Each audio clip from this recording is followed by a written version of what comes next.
Atlanta for the first time in more than a year, and it's a hot, hot day, 83 degrees.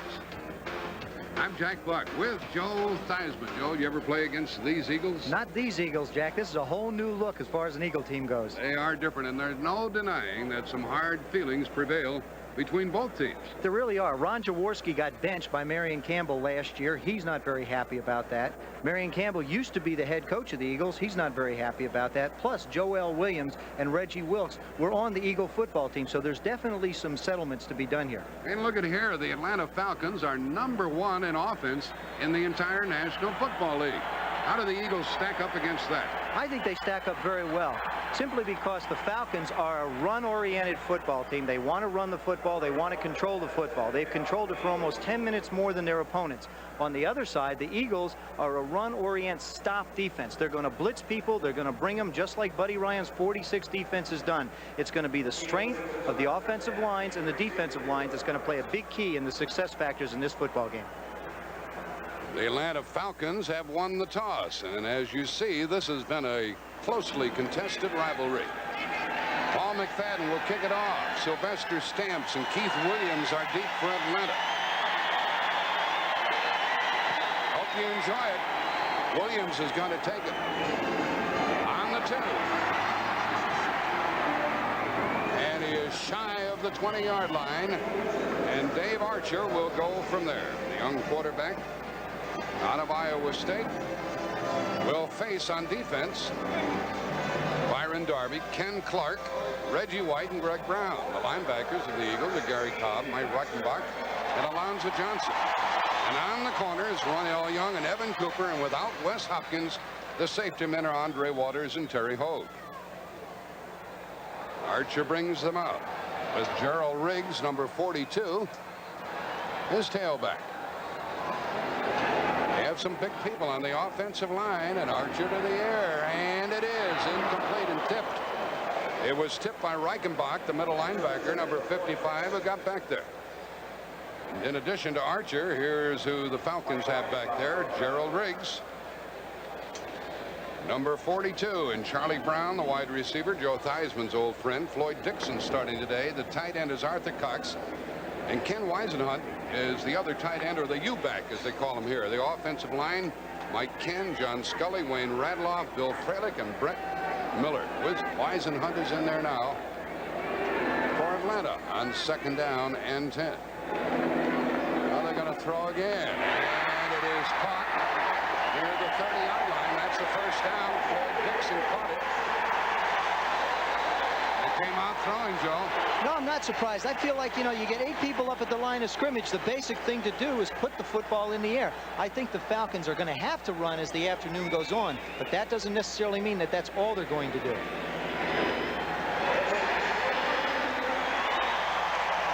They measure, and that is the first down of the day. And in addition, we had a flag. And Jim Tunney, the referee. Personal foul. Unnecessary roughness, number 21, added to the end of the pass, first down. The call was against Evan Cooper, who's playing the right corner. What does Buddy Ryan think about that? Well, he wants him to play rough and tough, but he doesn't want to give up big yards like that. The ball's on the 44. Charlie Brown and Floyd Dixon are the wide receivers. Another pass, and incomplete, high and away at midfield and off the hands. Did he catch it? He did. Dixon hauled it back in for 6 yards. It's an excellent play. What it looks like the Falcons are going to do is they're coming out, spreading the Eagle defense out. They've got 3 wide receivers spread out across the football field. Here you'll see the throw. Now Dixon's going to go up. He makes an excellent catch. These are the kind of plays you have to make you 4-0. There's a great diving catch to keep the football. I'm not sure whether he kept it, but evidently the official wasn't in position to see it, so he made it. I don't know how he kept it. 2nd down and 4, the ball at the 49. Weisenhunt is back there in the lineup. Here's Riggs for the first time. First down. Flag goes down. Andre Waters made the tackle. And it's tough to tackle Riggs. He is a bundle, 6'1", 232 pounds. He is. He's the heart and soul of the Atlanta offense. Penalty against Atlanta. Well, he's the heart and soul of that Atlanta offense. Everything is built for Atlanta offensively on the running game. They've got to be able to run the football. Holding offense, number 88, 10 yards, still second down. That's Arthur Cox, the tight end, probably the biggest tight end in pro football at 262 pounds. Yeah, he's no light guy. They come out, we were referring to earlier as far as the running game goes, they'll come out and throw, but they want to establish the run. That's the reason why they've been able to keep the football longer than any of their opponents. Second down as a result of the penalty, 2nd and 14.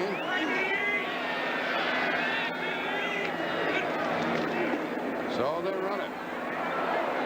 And the Eagles are happy that they did. The first few passes that Archer threw, they really didn't ask him to do an awful lot. But now on 3rd down, he'll have to extend himself a bit. Alonzo Johnson made the tackle, number 54. Now he's going to get tested. In talking to the Eagle coaches, what they feel like they're going to have to do is force him. He wants to throw the football in the middle of the football field. They're going to make him find the people that they've got covered one-on-one.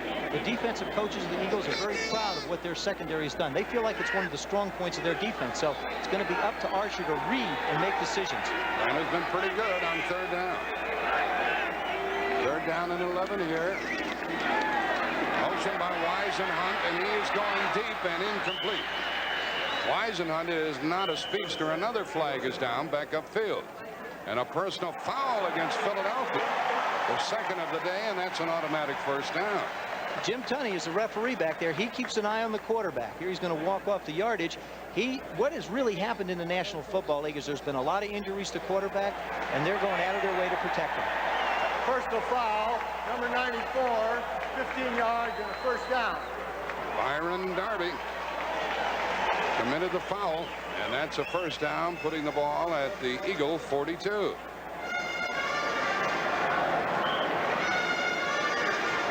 Atlanta's kept the ball since the outset, and we've played for 2 minutes. It's 1st and 10.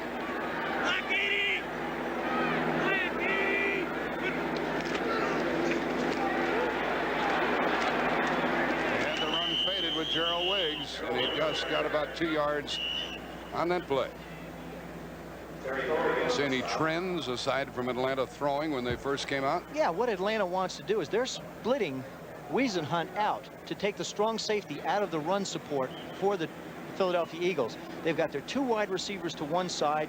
Their H-back, as he's called in their system, their halfback tight end type, is split out, and they're making them cover the entire distance of the football field, and are going to try and let their big people up front control the line of scrimmage. So far, they haven't done it on the run. 2nd and 8 with Brown and Dixon, the wide receivers. Short drop by Archer. Whisenhunt caught it. And he has a 1st down at the 30-yard line. A good piece of work after catching the ball. Alonzo Johnson made the tackle.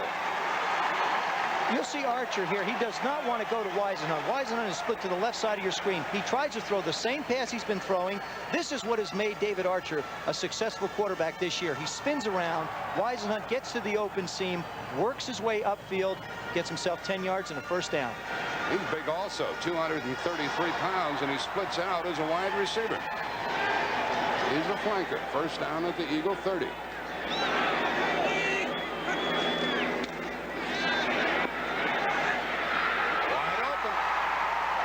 For a 1st down. They're chewing him up. Cooper and Johnson made the hit. Here you see the secondary of the Eagles. Down here on the right of your screen, that's Whisenhunt on the lower part, and that's the strong safety split out. Up top, they run a play-action pass into the line. The secondary gives ground in zone. You see Dixon make his turn up top, right at the left part of your screen, makes the catch. Another completion. That one came off of play action. Now 2 tight ends, Arthur Cox and Ron Middleton for Atlanta at the Eagles 16. High formation with Whisenhunt and Riggs.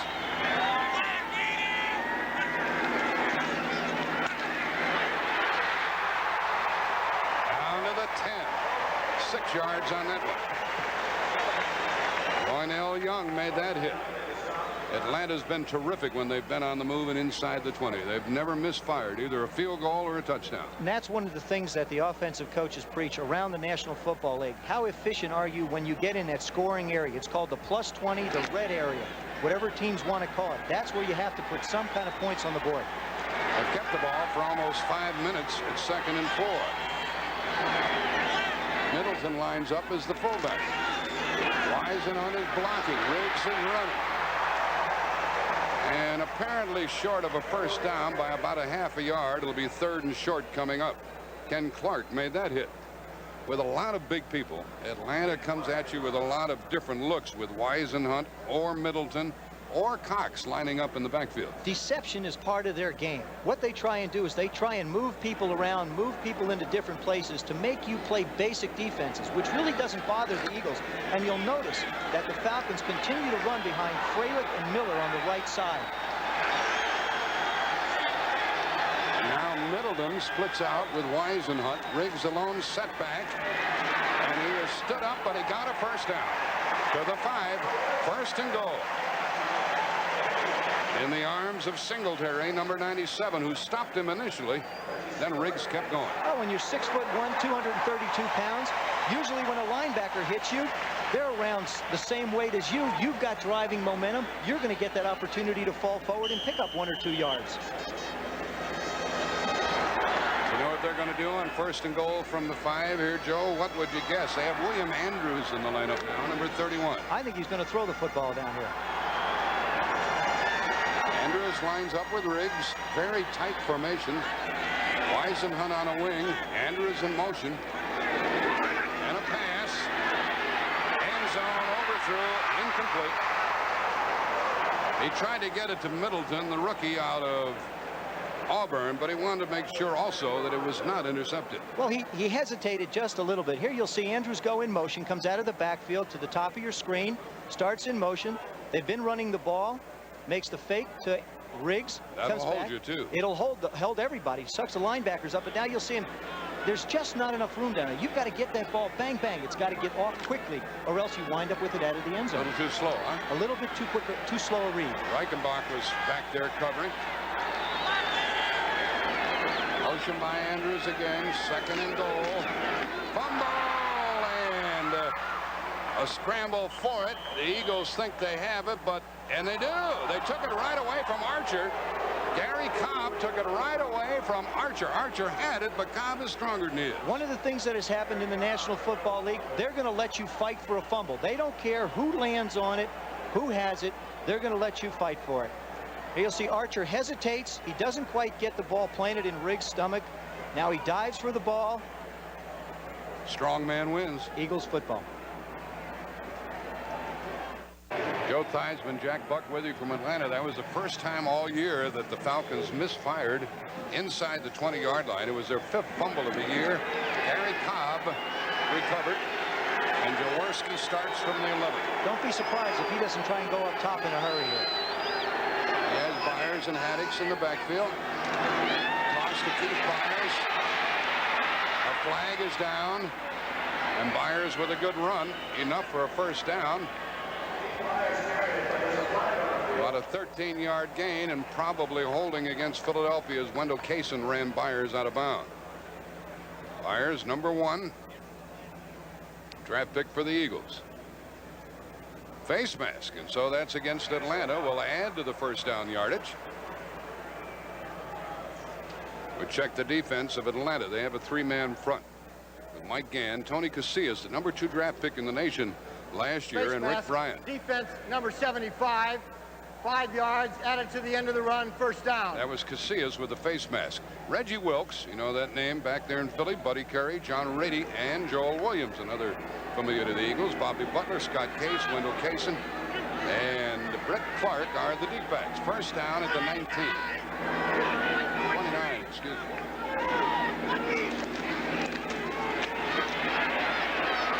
And Byers with another good run. John Spagnola is not starting today. He dinged a shoulder last week in scoring a touchdown. Up front with Jaworski, we have Byers and Haddix, and the wide receivers Mike Quick and Kenny Jackson. Quite a 1-2 punch. The offensive line, Tom Gillespie, Ken Reeves, Jerry Fury, Ron Baker, Leonard Mitchell, and Dave Little starting at the tight end spot, number 89. And now Spagnola checks in. Second down, 5 from the 34.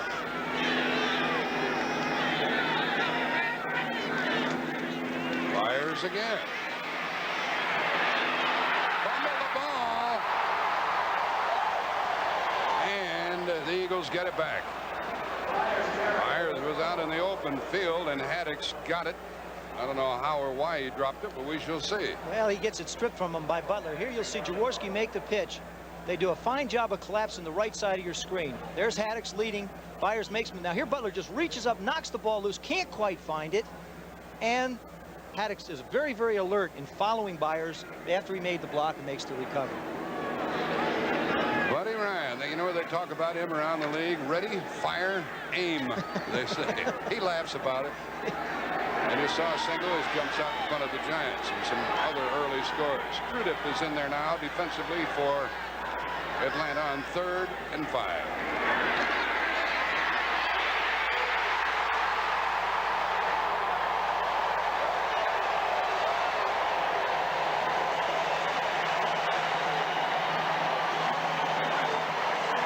And there's Marion Campbell, whose defense just got the sack of Jaworski. Here you see Jaworski now. In talking to Ron yesterday, he said it'll give me the first quarter, so I'll find out what Marion's doing. The thing that he won't find out is what's happening with his offensive line. He's got to be protected by his offensive line. I think Marion's going to change coverages back there to make Ron hold the ball a little bit more, which is going to put pressure on the Philadelphia Eagle offensive line to protect him. The Falcons don't blitz much, but they did that time, and Rady got him a high snap, and Telchik kicks it away to Floyd Dixon. Beautiful punt. To the 21-yard line. And good coverage despite the length of the punt. Downfield to run him out of bounds was Charles Crawford. So Atlanta gets the ball for the second time. 55-yard punt, 13-yard return.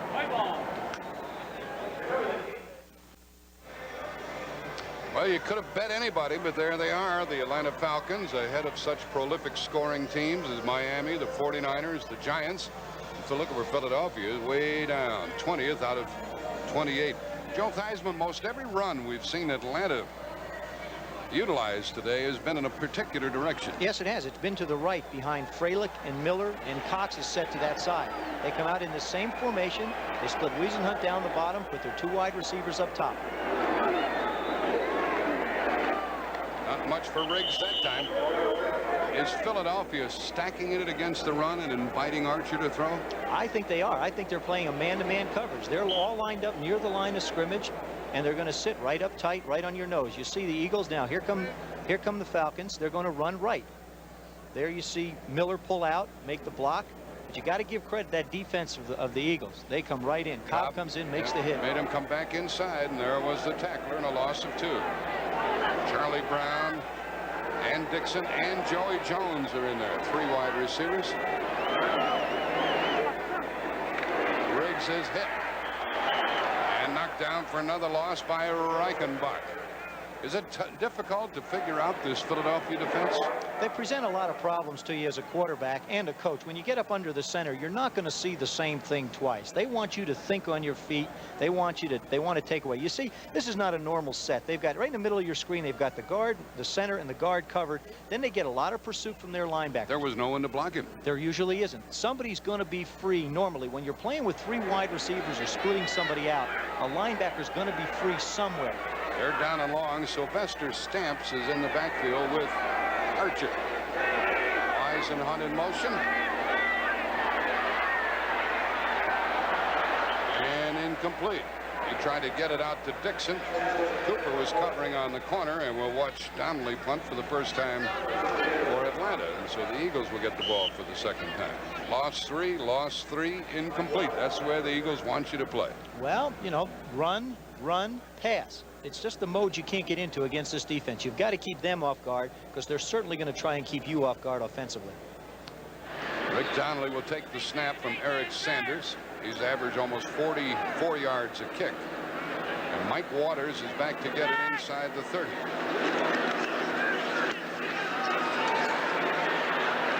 Waters fields it on the 25.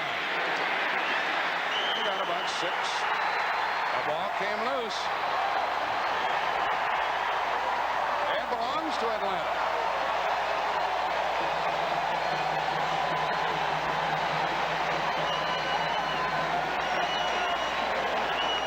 seldom know really who's on these special teams, and now they've changed it and they're going to go back the other way.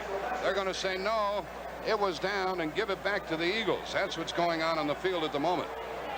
A 46-yard punt, 5-yard return and fumbled, and they might have blown it dead. Replay. And they might take a look at it on the replay.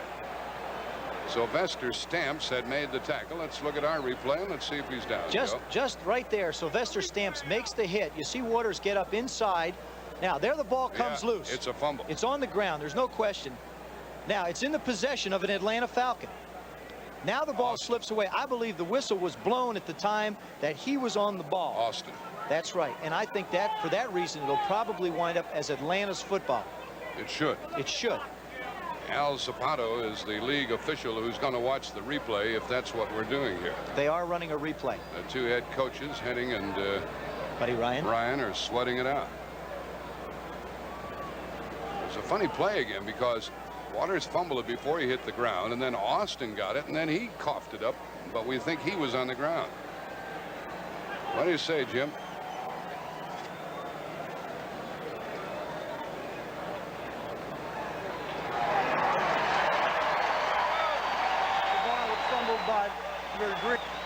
Ball with Philadelphia, recovered by the kicking team may not advance the ball. The ball is he recovered it. It is White's ball, Atlanta. First down.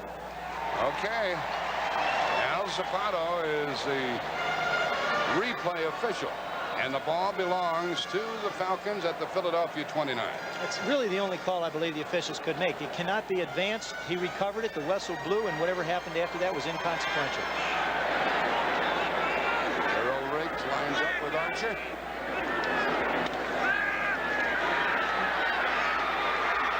Incomplete, and heavy coverage on Keith Williams, the rookie, by Andre Waters.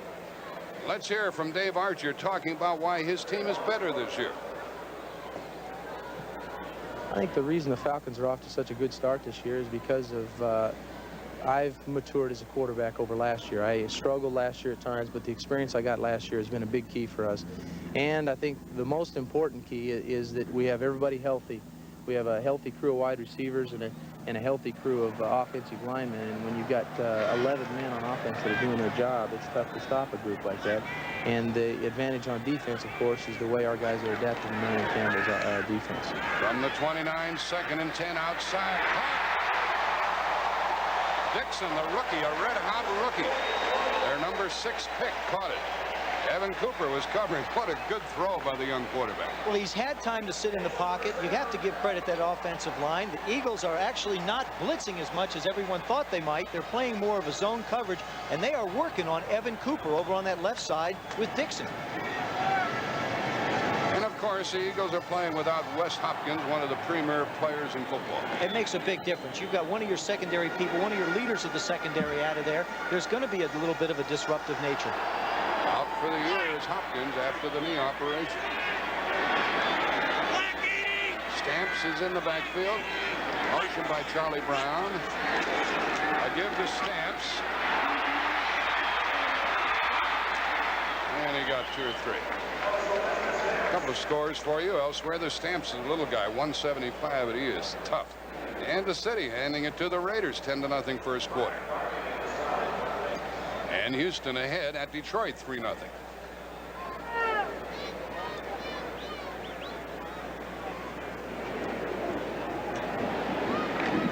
Pick up of 3 yards by Stamps.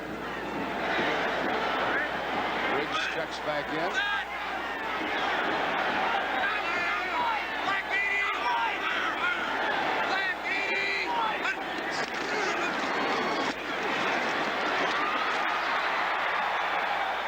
Went near the 6. Boy, there's a lot of noise in there, Joe. Boy, they do some popping. I mean, you've got some big people hitting some big people, and when mass hits mass that big, you're going to get some loud sounds. What's all that yelling about down there? Well, it's, you know, they're yelling blocking coverages. When as soon as somebody moves in motion, you got the tight end talking to the rest of the line. You got the linemen talking to one another. You got the defensive linebackers talking to the defensive line. You got everybody yelling. That's why sometimes as a quarterback, you wait till everybody's done, then you start your cadence. Then you'll hear Archer go, black 80, and put everything in motion. Well, let's tune in.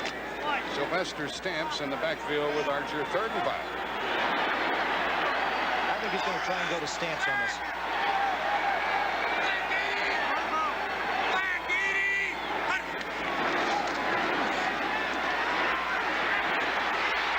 Incomplete at the goal line to Weisenhunt.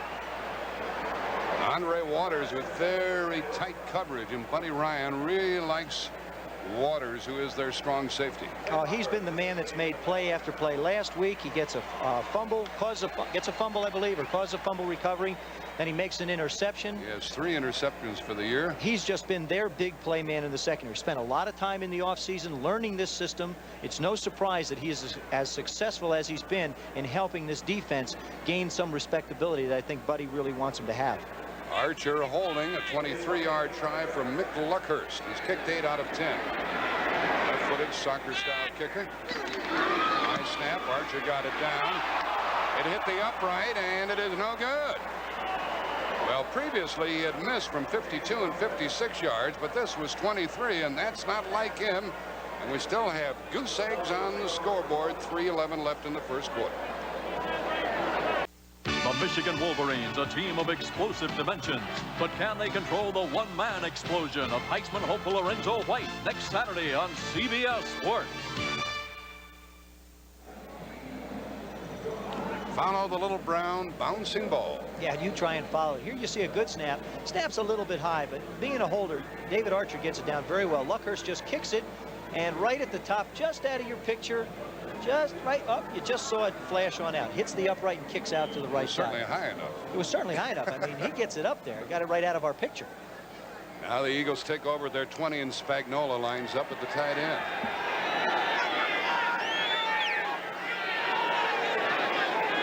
Motion by Byers.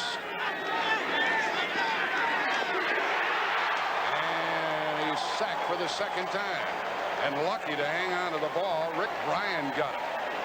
One of the many Oklahoma players on the Atlanta team. That's just an excellent job, first of all, by the Atlanta defense. You see Bryan make the inside move. You can't do that as a lineman. You've got to protect the inside of the quarterback.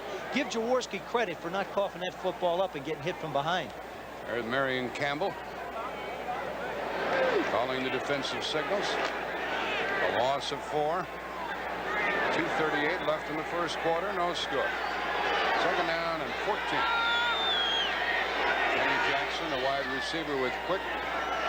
They remember Quick here in Atlanta. Maddox. He did not get back to the original line of scrimmage. Well, you know who lives in New York. Brent Musburger. Let's join in. Jackie, you gave the score, and here's the touchdown for the Washington Redskins. George Rogers, 7th of the season, high in the NFL. 8th straight game that he scored for the Skins, but the Saints have just kicked a field goal. It's now 7-3 Washington. Back to Jack Buck. Okay, Brent, a lot of games started simultaneously with this one. We'll keep you up to date. The ball's at the 18, 3rd and 12. Extra defensive back, Prudent. Costello in the linebacker spot for Atlanta.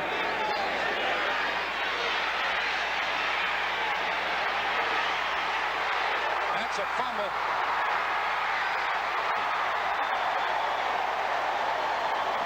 And who last held the ball?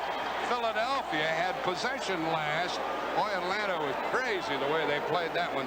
Philadelphia last to have possession will get the ball back. That's right. Here you'll see the substitution of Randall Cunningham on 3rd down. 3rd down and long. They bring Randall in for his running ability. Now he moves around. He tries to make a throw. Now he gets hit from behind. Now catch the bouncing ball. There's got to be 3. All they had to do was cover it. 2, 3. Out of bounds. Eagles ball. That Atlanta secondary is giving fits to the quarterbacks of the Eagles as far as reading the coverages go. All Atlanta had to do was fall on the ball rather than score a touchdown, and they'd have had the ball. All those defensive backs and linebackers and linemen see are touchdowns in front of them. They never see just recovering the ball. Belchick is punting to Floyd Dixon. Get it away from the 5. Line drop kick. He'll run this one back. Dixon from the 31, 35, 40. Out of bounds. Now Atlanta has the ball with 129, 123 left in the first quarter. Haddix downfield to bump him out of bounds. There in your circle is Joe Costello, who caused that fumble. Now, Randall Cunningham, who substituted on 3rd and long for the Eagles to try and make a play, more as a runner than a passer, has to move around in the pocket. He starts to throw. He gets forced inside by Pitts. Now, all of a sudden, out of nowhere, Costello knocks the ball loose. Bobby Butler tries to catch it on one hop. Right there, he's going to just waltz in and can't hold the handle. And, of course, it would have been a touchdown. Instead, balls at the Atlanta 44 after the punt. And a give to Riggs. Joe Theismann has the impression that Atlanta will be unable to run against this defense. I don't believe that they're going to make a living this afternoon running the football. If they're going to beat them, and they have any chance of beating the Eagles, they're going to have to put the football in the air. Now, the Eagles are going to have to rely, as they have with that pressure defense, to get pressure on Archer. So far, they have not. He's been able to throw the football. And I think running left, purely the reason why the Falcons did it is something different. I don't think they can make a living doing that either. Riggs has carried 9 times for 16 yards, 2nd and 9.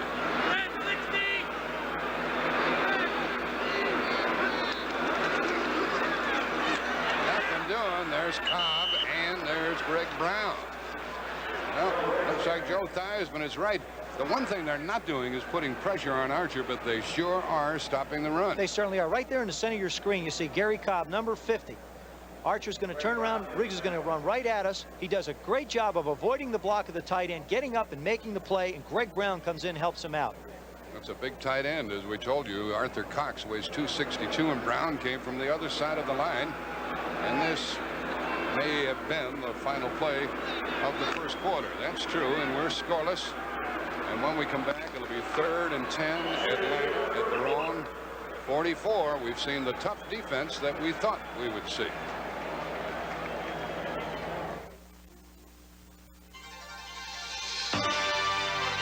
CBS Sports coverage of the National Football League is sponsored by Miller High Life. Miller, made the American way since 1855.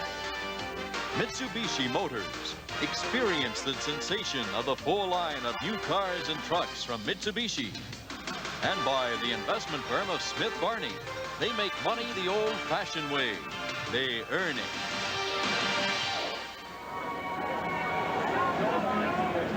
Joe, as we check out the Philadelphia defense, you think this heat is going to take its toll? It's a long day out there. Well, it will take its toll, but the infighting that's going on, you've got right in your screen, you see Ken Clark and Byron Darby, who have done an excellent job. I feel like it's going to be up to them to control that side of the line of scrimmage, the top part of your screen, because that's where Atlanta's going to want to run. On this down, they're probably going to throw. 3rd and 10. Andrews in the backfield. Incomplete. Intended for Anthony Allen. And time for Atlanta to punt. Now, Atlanta has misfired twice. Once on a fumble inside the 20. The other time on a field goal of 23 yards. The first quarter, they had 7 first downs. The Eagles had only 1. Philadelphia hasn't been able to throw a pass yet, and they've been sacked 3 times. So a rough start for Jaws. It really is. And Randall, you know, you have to, when you talk about the quarterbacks of the Philadelphia Eagles, you have to talk about both, because Randall is the designated guy that comes in on long yardage. And we talked to Ron Jaworski about that yesterday. We'll get to it in a second. Mike Waters gets the punt from Donnelly.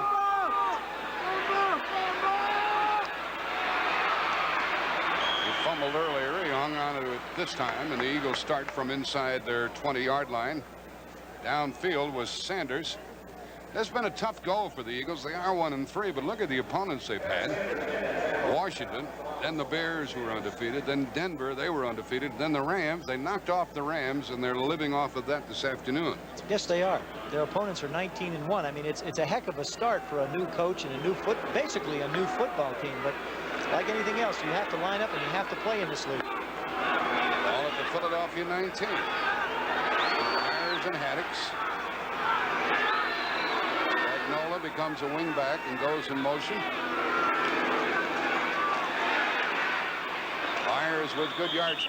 You know, the center, Jerry Fury, who is from Philadelphia, when asked about Casillas yesterday by Joe and me, said, I've seen other centers push him around. He didn't really seem to over-impress, did he? No, he really didn't. You know, you're talking about the #2 pick in the National Football League. Of course, it's what Atlanta has really hinged their 3-4 defense against. You have to have a great nose tackle. The one point he made, which is very interesting, is he's young. And I think that's a very good point to be made. He's a young guy. He's still got to learn what it's like to fight in the pits. Ron Johnson checks in with Kenny Jackson and Mike Quick. Byers is out on 2nd down. A bullet pass from Jaworski.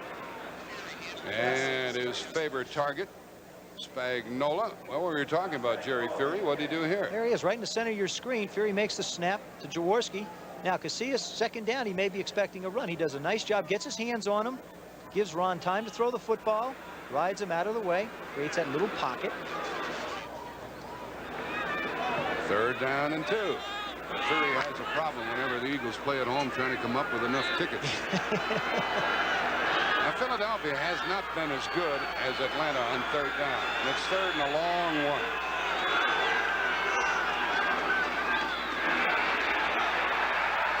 They'll have to punt.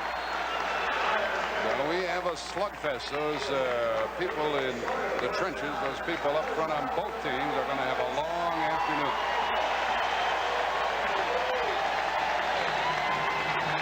Got to give credit to the Atlanta defense, in particular somebody who has a debt to settle in this game. That was Reggie Wilkes that made the hit on that play and stopped Byers from that 1st down. And he talked about how he feels about not being an Eagle. He's happy to be with Marion Campbell. The punter is Telchik. Floyd Dixon is inside his 35.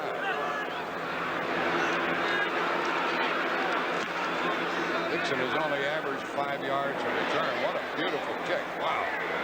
He took it at about the 13. Down at the 10. And downfield it was Tatalatasi to make the coverage.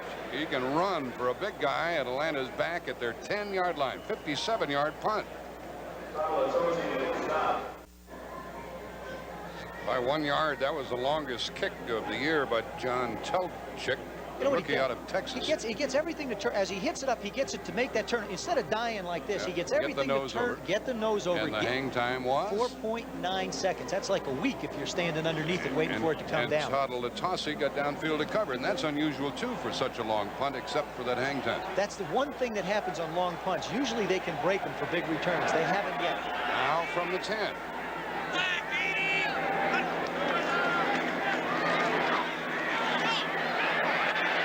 Very good position by Roynell Young on Charlie Brown. He says, not today, Charlie Brown.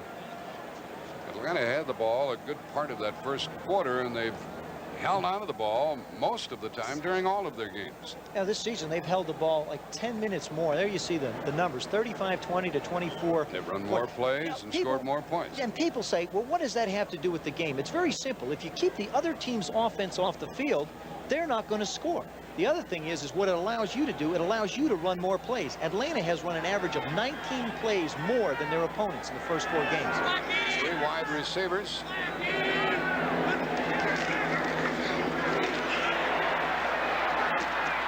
Now Riggs can accelerate when he sees a passageway. Roynell Young had to make the tackle on him. They're in the 2nd quarter, and the Cardinals on a field goal by John Lee still lead the Giants 3-0.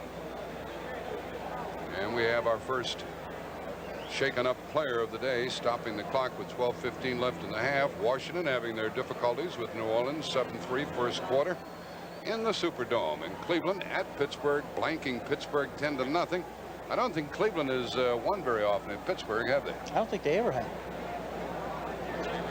Not at Three River Stadium. They used to at the old park, Pitt Stadium, but Gerald Riggs is the one who is down. Fortunately for Atlanta, they have William Andrews ready to go. This Atlanta team, by the way, has an overabundance of wide receivers, including 2 who are on the injured reserve. Stacey Bailey and Billy White Shoes Johnson. You know, and they're 2 starters. You're talking about 1,000-yard people, Pro Bowlers. They can't break back in. They can't even be activated. There's a fellow that they really like here in Atlanta. You don't hear much about. Cliff Austin is in his 4th year out of Clemson. A very good Blocker. Speaking of Clemson, speaking of the collegiate ranks, next Saturday on CBS, well, can you get a ticket to this one? Michigan State against the Wolverines. And Bo Schembechler reached a milestone, his 200th win yesterday. This one over Wisconsin. Michigan State lost to Iowa 24-21. Lorenzo White had to leave the game, and they certainly hope he's back to take on the Wolverines. And Highball was the first passer in Michigan history to throw for over 300 yards. You know what? That's defense in a running game. And that's unusual for Michigan too. Very unusual. I don't know. Bo Schembechler must have gotten caught in a weak moment to throw as much as he did. Yeah, well, let's hope that Riggs is okay, because he's fun to watch, even if you're rooting for the Eagles. Keith Williams, a rookie, number 35, goes into his position. Riggs comes off. He's been hankering for a new contract down here, by the way. He wants more money. Look at what Kansas City's doing to the Raiders in the second quarter. And the Bears at home ahead of Minnesota. Minnesota's won 3 in a row, but the Bears are leading. Here we have 3rd down and 3. I'd love to have Riggs in there right now. The flag is down. The pass is caught. I think Philadelphia might have been offside. That's my original impression. Ball is caught by the rookie, Keith Williams. Who did what? Referee is Jim Tunney with Tom Hensley, the umpire. That's against Atlanta. Sid Seaman is the head linesman. The line judge Bob Beeks. Back judge Jim Carney. Gil Mace, the side judge, and Ron Spittler is the field judge. Illegal motion, left tackle offense, still 3rd down. Well, that's Mike Ken, the 5-time Pro Bowler, number 78. He's blocking on Greg Brown, who's really quick off the ball. So he's going to try and get that little bit of an edge. That time he got caught. 11:52 remaining in the half, and no score in this slugfest. But 3rd down today, Atlanta's only 1 out of 4. They're usually better than 50%. Well, they've had 3rd down and longs, 3rd down and 7, 3rd down and 8, 3rd down and 9. They're not the type of plays that you want to try and convert as a quarterback and try and do too often.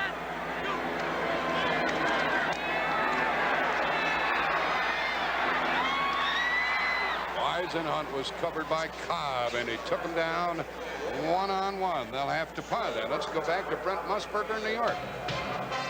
Well, Jack, the Chicago Bears are on the board against Minnesota. Jim McMahon's best pass of the day, a 50-yarder. Keith Ortego, celebrating his first start, pulls it in. And from the 2, Walter Payton scores his 6th touchdown of the season. 7-0. Let's go back to Jack. Come to beat those Bears. Anywhere. We'll see those Bears at Houston next week. Next week. The punter is Rick Donnelly, and back to get it is Mike Waters. Seeing some good punting.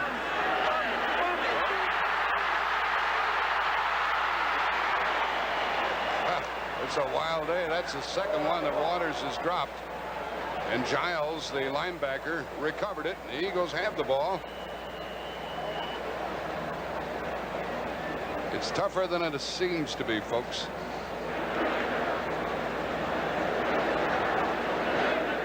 There's Mr. Giles.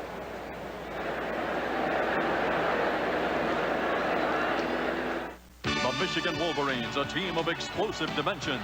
But can they control the one-man explosion of Theismann hopeful Lorenzo White next Saturday on CBS Sports?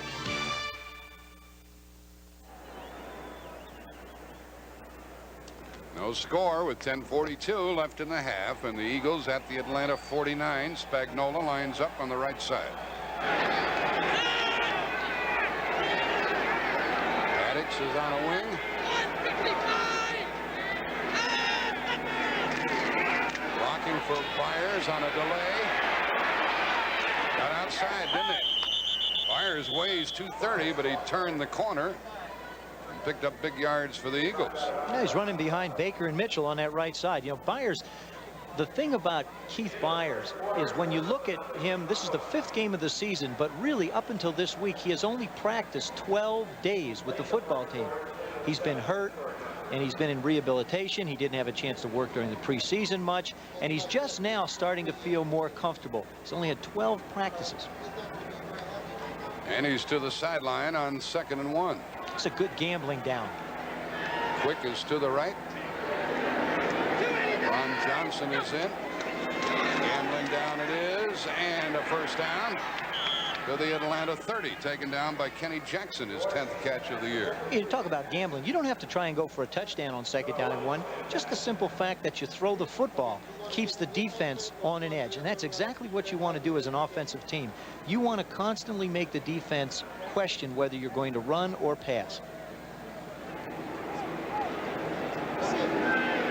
They tell us that Gerald Riggs was struck in the head. He's a little bit dizzy. We do not know whether he'll come back. Byers is back for the Eagles at the 29.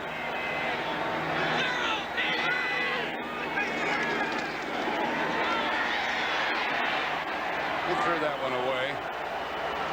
Kenny Jackson had tough coverage on him. There's wisdom in those years. There is wisdom in those years. There's Riggs trying to cool off. See if he can get the cobwebs out. What do you think of Philadelphia and the way they've approached this game, calling plays? I think they've approached it the way they felt comfortable last week. Last week, for example, against the Rams, who basically play a 3-4 zone defense, which is what Atlanta plays, will try and run the football. They want to control the football. They realize the potency of Atlanta's offense, and they want to keep them off the field. 2nd down, 10.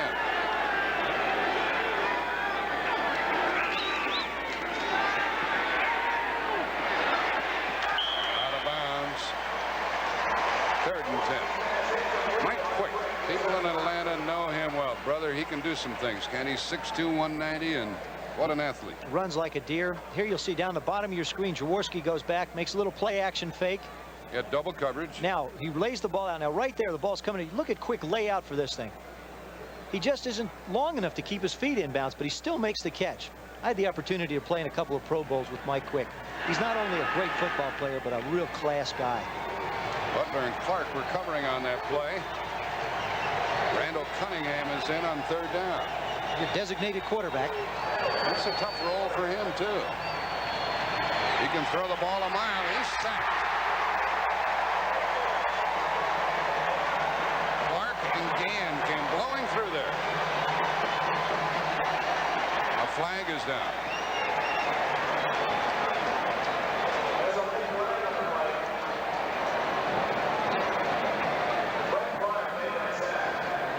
Brett Clark, free safety man, got the sack.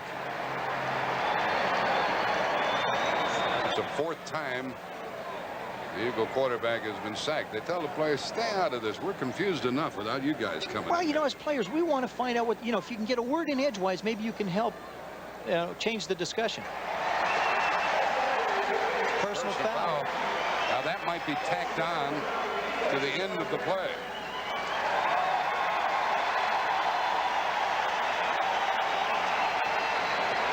There's a difference during the play or after the play. 4th down.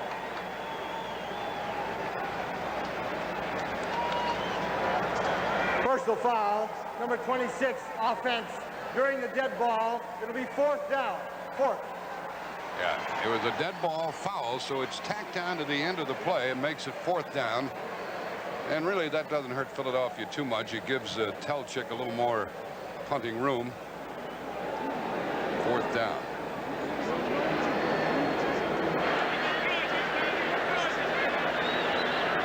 Back to get it is Floyd Dixon. And the punter is Telchik. He used to belong to the Bears. The rookie out of Texas. Low snap. He handles it. Not too good a kick. Well covered. Philadelphia bounce. Dixon returned it for about 3. Well, the Atlanta defense has held up very well today. Marion Campbell's the defensive coordinator. Why did he decide to come here after being fired at Philly? The real reason I came back, though, is I had to look at it professionally and be a football coach and to see what I could do the best job with. And the people here allowed me, Dan, to bring my coaches from Philadelphia. And I don't think I could have got that done any other place. And I'm happy that I could do that, and because I could spend time coaching players and not coaching coaches, and that would have taken an awful lot of time. And I think it would put me way months behind here. So that was a big plus. Sometimes the coaches have to learn the new system, but not in this case. From the 13.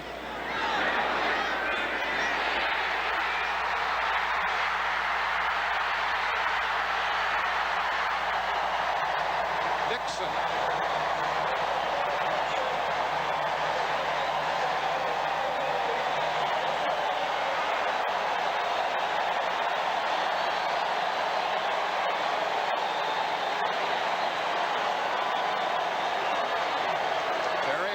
Pushed the rookie out of bounds at the 26-yard line. The first big play of the day. It is. It's not that they haven't tried this play before. What's happened is you'll see here on your picture, David Archer, at the right-hand side of your screen, you see Cobb run free. Now, that's a gamble by Atlanta, but you're one-on-one with the secondaries. Waters cannot keep up, and he goes down for a 61-yard pass completion. There you'll see Hogue knock him out of bounds. That kid's only a rookie. You can see why he's playing.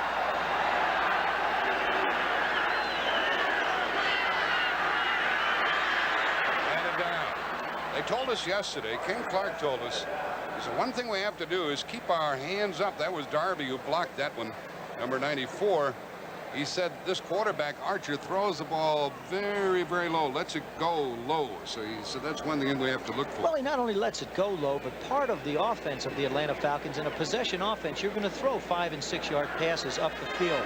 So consequently, you're going to have linemen knocking the ball down. It's really something to try and dink and dunk and get it around their arms. It's a knack that a quarterback has to develop. Maybe those close games were shown, except for that one. Wingman out in front, 17-0. Keith Williams is in for Atlanta, 2nd and 10. He threw that one away, too. Archer's getting smart all of a sudden. Ron Middleton was the intended receiver. What do you mean smart all of a sudden? Well, these quarterbacks are pretty slow. Yeah. From what I've observed. Well, it takes a little time. You're right. Thanks a lot. It takes a little time, but here you'll see the play action fake by Archer. Look who's after him. Yep. White comes in, who Marion Campbell and Buddy Ryan agree on one thing, and they feel like Reggie White is one of the best defensive linemen either one of them have coached. And there he proved it by getting pressure on Archer. Radloff, the center, tried to hold him out and couldn't do so, and it's 3rd and 10. Albert Fowles and Bernard Wilson check in defensively. Look out, the blitz. They pick it up, and it's incomplete. They picked up the blitz very well. Whisenhunt was complaining, and Archer went down. You'll see Archer here back in the pocket. Now, again, Atlanta is gambling from the top of your screen. Here comes Cobb faking coverage. There comes the secondary. Stamps does a nice job, but now Archer's still standing there, makes the throw, and ladies and gentlemen, that's what the position of quarterback is all about. You love it, don't you? Oh, yeah, I love it. Right here, I love it. Love it up here. Dan Henning, with his jacket on. Coach at Washington. Dan was with us in '81 and '82. Here's a 43-yard try by Luckrest, who missed from 23 early. This is within his range, and this one is no good. He's 0 for 2. That's not like him at all. We're still scoreless with 8:40 left in the half. Right here in the top of your screen, your right of your screen, you'll see Cobb lined up. He's going to come on a blitz. Now, one of the toughest things for a quarterback, and there's Archer, is dropping back in the pocket, knowing that this is a free runner, we call him, a guy who's not blocked, to sit there and then make the throw downfield. There you see him back. There's Cobb coming. Now he makes the throw. An excellent job by Dixon getting up the field against Waters. Now he gets pushed out of bounds by Hogue downfield a little bit. Cooper couldn't catch him, but Hogue did. The ball is at the Eagle 26. They've got to get something going on offense. It's the 5th time they've had the ball. Michael Haddix ran with it that time.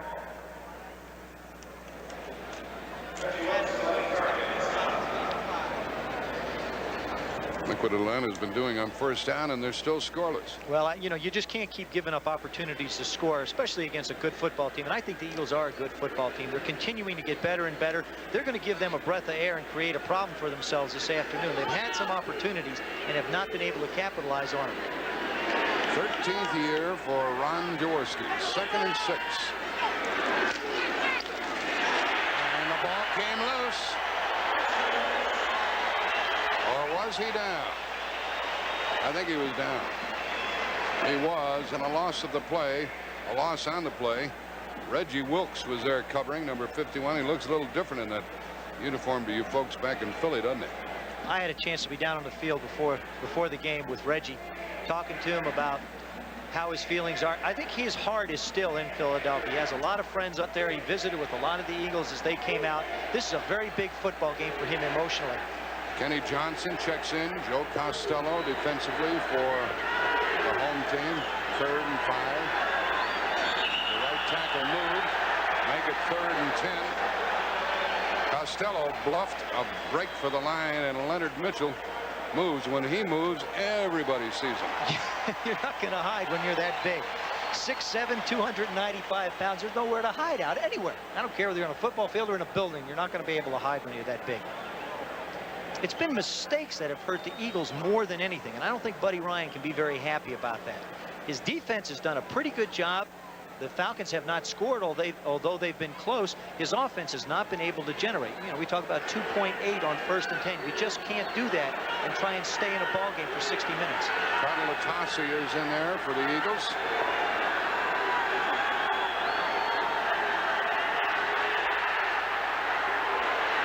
Latasi has the ball. 1st down. 1 man to beat. Is he strong? What a big pass and run. Kenny Johnson finally finished it off. What a dandy play by that kid, a rookie out of Washington State. He did a similar thing last week before the half. You'll see him right here at the left of your screen is Latasi. Now, Ron Jaworski, Costello's coming free at him. Again, great job by Jaworski just getting the ball off. Latasi makes a miss, starts upfield. There he goes up the sideline. 56 yards later, he'll make a move inside, try and get behind Quick's block. Makes an adjustment. Does a great job of running with the football after he's downfield. Yeah, that's one for the Philadelphia highlight film. The ball goes to the Atlanta 18. And the Eagles are their first real threat. And a run to the 15 by Haddix. Did we make enough, Joe, of the rush by Costello and the throw over him? Oh, I think it was a great job by Jaworski. We saw earlier the Atlanta Falcons bring Cobb from the outside and Archer sit in and make a big play, the 61-yarder. Now you see Jaworski with somebody breathing right down his throat, sit right in there and make the throw. Both of these quarterbacks are really in charge of what's going on. Forget what's coming at them. They're going to make completions. 2nd down and 6. Myers and Haddix. Spagnola on the right side.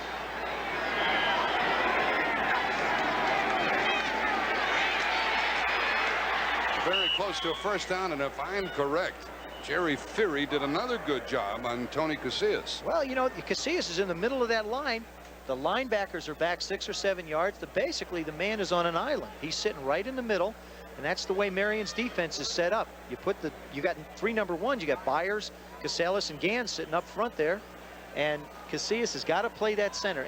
And as Fee mentioned, hey, he's a young kid. He's got a lot to learn. 3rd and inches for the Eagles. No score here in the 2nd quarter.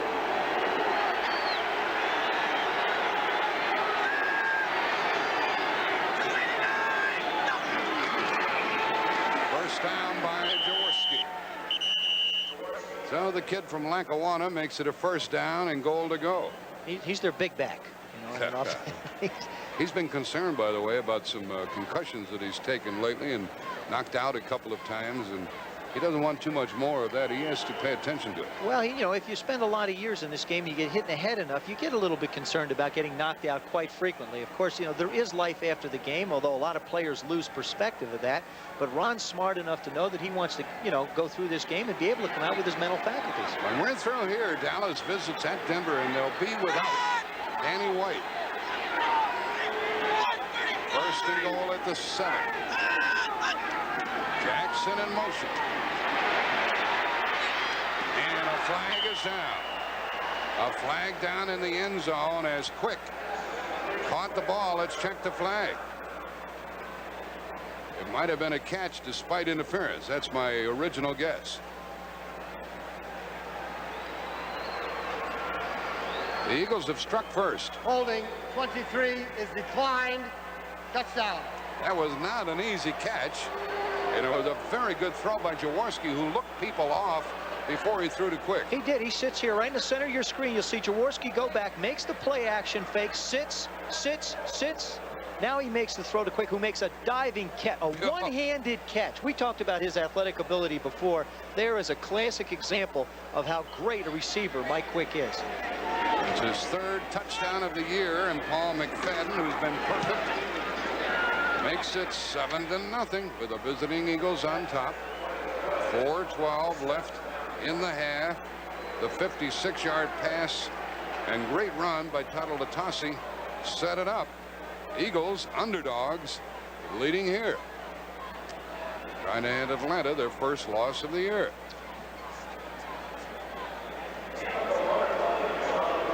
Let's watch that touchdown run again, or touchdown pass again.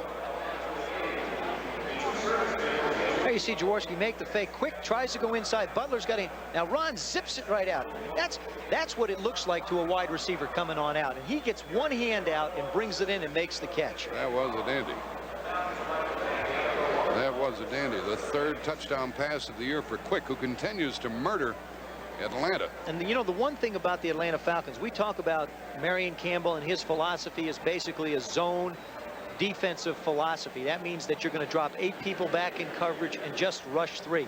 But when you get down inside what we'll call the red area, that plus 20 closer to the goal line, they match up man-to-man. Now the Falcons in past have played some man-to-man coverage, and it's not been the most productive part of their defensive philosophy. So they've got to try and keep the teams this afternoon, the Eagles, out of the red area. Marion Campbell should have brought Quick down here with him too. Well, Paul McFadden, barefoot boy with cheek, will kick it off to Sylvester Stamps or Keith Williams.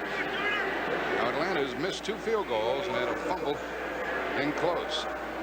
Suddenly they find themselves trailing.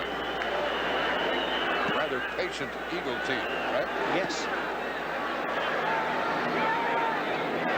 Watch this guy. Whoa, man. He got decked at the 26-yard line.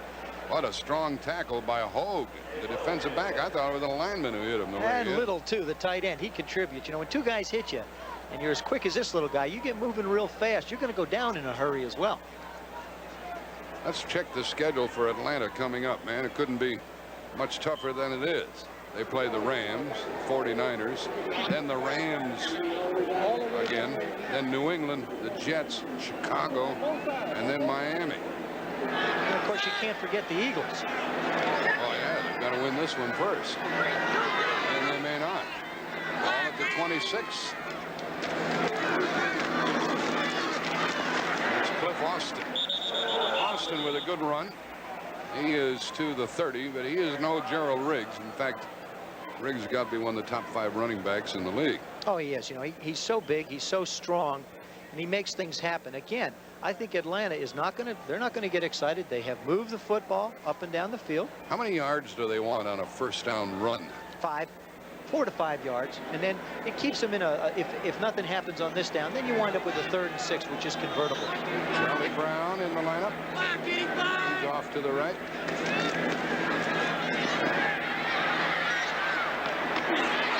Very well covered as Wisenhunt caught it. He was knocked down immediately by Alonzo Johnson, the rookie out of Florida, and he got some help. And it's 3rd down coming up, 3rd and 4. As a quarterback, you sort of feel good about what's going on a 3rd and 4 situation. There you see the signals coming in from the sidelines. What do you think, Joe, on 3rd and 4? I think they're going to try and just get the first down. I wouldn't suspect them to take a shot. There's 2:45 left in the half. They want to keep the ball and have an opportunity to go in scoring. They go to throw. Yep. Blitz is on. First down. Charlie Brown caught it. And Brown gets up swinging. The official jumps in there. Tackle by Evan Cooper. Brown doesn't mind catching the ball in traffic, does he? I'll tell you, I played with Charlie Brown for a number of years in Washington. 2,000 of the yards that I've thrown were responsible by Charlie Brown. He's made some of the greatest catches that I've ever seen. Well, he made a lot of money for you. He did very well. One of the rings I'm wearing, I was responsible. He got one in the Super Bowl. And he's a big play receiver. He's the guy that Atlanta will look to make the plays and the third downs that they need. Now William Andrews and Cliff Austin are the setbacks. They're both fullback types. Good block by Andrews and a big run by Austin.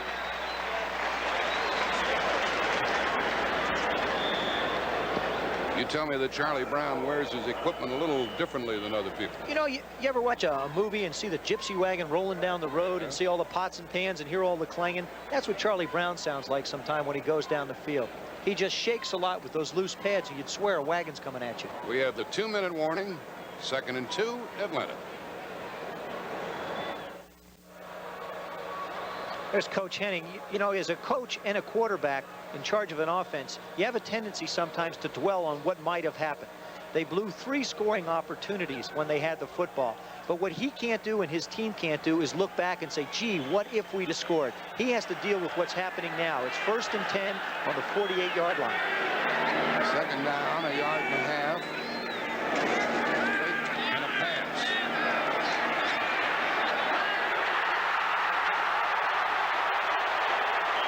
Joey Jones out of Alabama. Does he look little to you? He is. 5'8", 165. Waters tackled him in a timeout, Atlanta. 26-yard gain. Hey, you see, Archer, they're going to just do a little bit of play action fake. They're going to make the fake to Austin. I was captured by his feet. Watch him. Well, you know, he sits here, see his feet moving up and down. He does a nice job giving his receiver a chance to move. Joey Jones makes the catch. He's not a big guy, but he's a tough guy. Here he's going to fight for that extra yardage. Charlie Brown coming in to protect him. Watch it.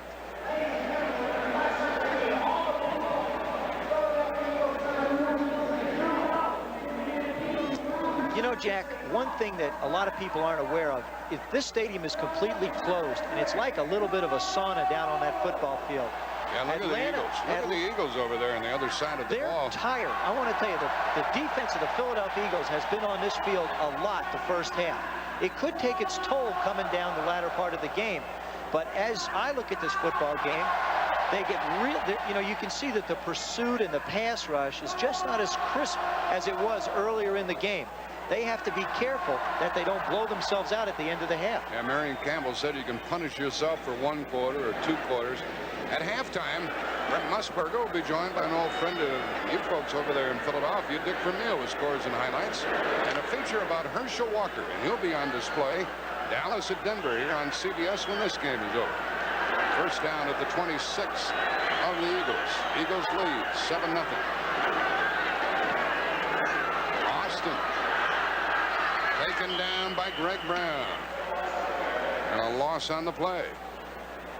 Eagles are really stuffing the run, aren't well, they are. They came up. They were bringing everybody that time. And you try and run a delay. You've got linemen pulling. You've got the back making a delay. It's just not going to work for you against a blitzing defense.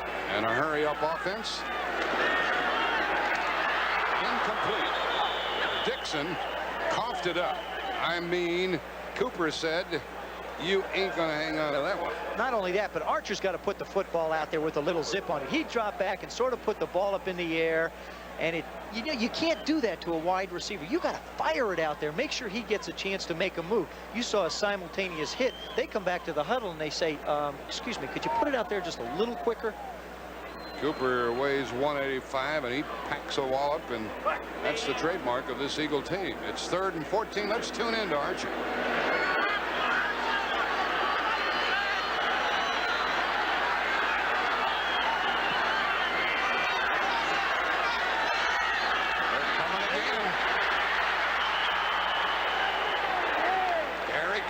was the first one there, and the first sack of Archer today. Oh, and a big sack by that front. Charlie Brown got off the line of scrimmage. Scott clean. And if Archer had time, he was clean. Cleaner than a hospital sheet. Cleaner than a hospital sheet. He got off the football cleaner than a hospital sheet. And if Archer had time, he probably would have had a completion down the field. As it turns out, big pressure by the Eagle front. That takes him out of field goal range, too. Even though Luckhurst has missed 2, that was within his range.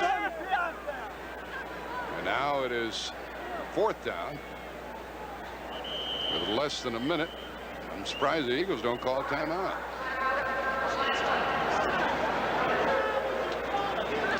Well, over the years, these Eagles in Atlanta have really gone at it, and they've had some very close games. They're 6-1, and look at the points, very close. No wonder they're going at it in such a fashion today. 2 good football teams. Usually you look at a history of a ball club and you see how they played.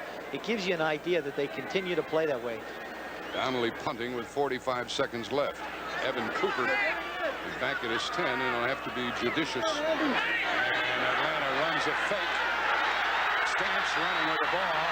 It goes over to Philadelphia at the 35-yard line with 37 seconds left, and Andre Waters made the tackle. Wasn't a bad spot for that. Yeah, it was. I don't understand it. I'll tell you why. The Eagles have got a lot of time on the clock. Jaworski last week pulled one out, hit Kenny Jackson with a touchdown. Here you see the fake. It's to the up back. Now the reverse comes around. Now they try and cut up. The Eagles are back there. They're going for a return. Stamps may be a fast back, but he's just not going to outrun 10 people, plus the one guy that's back. You give the Eagles good field position, and they have an opportunity. I don't think the Eagles are going to sit on it. You've got 37 seconds. I think they're going to put it up. And 3 timeouts. Absolutely. And that was 4th and a ton.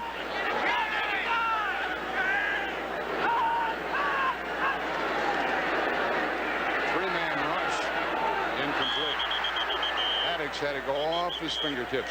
He knew that with a 3-man rush, Haddix knew that he was going to get popped. Stops the clock with 32 seconds left. Not a bad throw by Jaworski. There's Marion Campbell. He's gone into a 3-man rush trying to prevent further scoring. I think they're going to lay back. If they want to get into field position, he's going to have to hit a 15, 18-yard pass. Even if you throw an in ball, you know, a pass to the inside of the field, you're going to be able to call timeout. 2nd and 10. 3-man rush. That's what you're talking about. Caught by Johnson. And a timeout will be called by Philadelphia. They've already called timeout. So, Joe Theismann, you were right about that trick play. They're going to get burned now. Well, the game is a percentage game. If you're down by 7 points, you go in at the half by 7 points, you regroup, you've had opportunities to score, you make the play. Here, Atlanta's in a zone. There's Johnson going to sit right in this big hole in the middle of the field. Jaworski does a nice job. Now the defender slips on the baseball diamond, which is not easy to get footing on. We saw Tuttalatasi make somebody miss on the infield and get that 56-yard gain. Now you see Johnson with a 36-yard gain. And so long as reception of his career, he's not quite as big as Harold Carmichael, but Carmichael, one of the Eagle favorites over the years, going to have his record broken tomorrow night. Could well have it broken tomorrow night. That's right. Steve Largent of Seattle. They go up against San Diego, I believe. 4 consecutive games with a pass caught. There's Buddy Ryan already leading 7-0. You know, having a chance to visit with him yesterday, I got the feeling that no matter what Buddy Ryan did, it was going to be successful, or he was in some way going to make it successful. An extremely positive attitude person. How did Johnson get so free against that defense? It's a zone. You have your linebackers at a certain depth. You have your deep secondary at another depth. There is a soft area in the zone, which is about 10, 12 yards. The guy runs down, sits in it, and bang, you wind up with that kind of a completion. Tuttalatasi lines up in the backfield. Ball at the 26.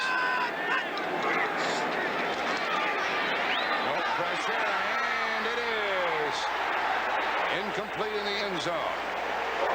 Quick try to get over the defender, Scott Case. Case used to be a safety man. He's playing on the corner now. And we'll watch the tail end of that play. I'll guarantee you, Jaworski wishes he had this one back. There's Quick with one-on-one down the middle of the field. No back help. Look at Quick. Case does an excellent job of keeping Quick away from the ball.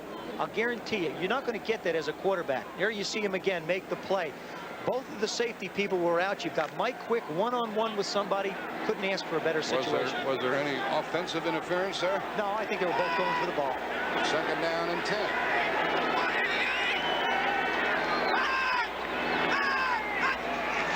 Four-man rush.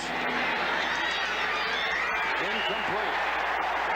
Heavy hitting as Kenny Jackson went up to try to get it. Every coverage that time, and now we're down to 11 seconds left. Britt was covering on the play. James Britt, the extra back. What 3rd and 10. What Atlanta is playing is they're playing a 2-deep zone. There you'll see the corner man up. Now watch, Jackson goes up and Britt makes contact right in the area where he'd have to bring the ball down. Very intelligent play by the defensive back and great effort by Kenny Jackson, who just happens to be from South River High School, where I went to school. You know, when you watch it on TV, it looks very passive when you're down there. Oh, it's not passive. Philadelphia still has 2 timeouts remaining. They can afford to throw.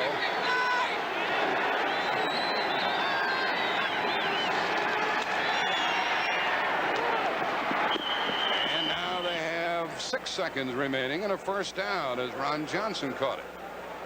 Well, that fake may have cost the Falcons some points. Bobby Butler covering. Bring the field goal team on with 6 seconds left in the half. That was a 13-yard pickup to Johnson. Ball to the 13. Paul McFadden is 3 out of 3 this year. This is a 31-yard try.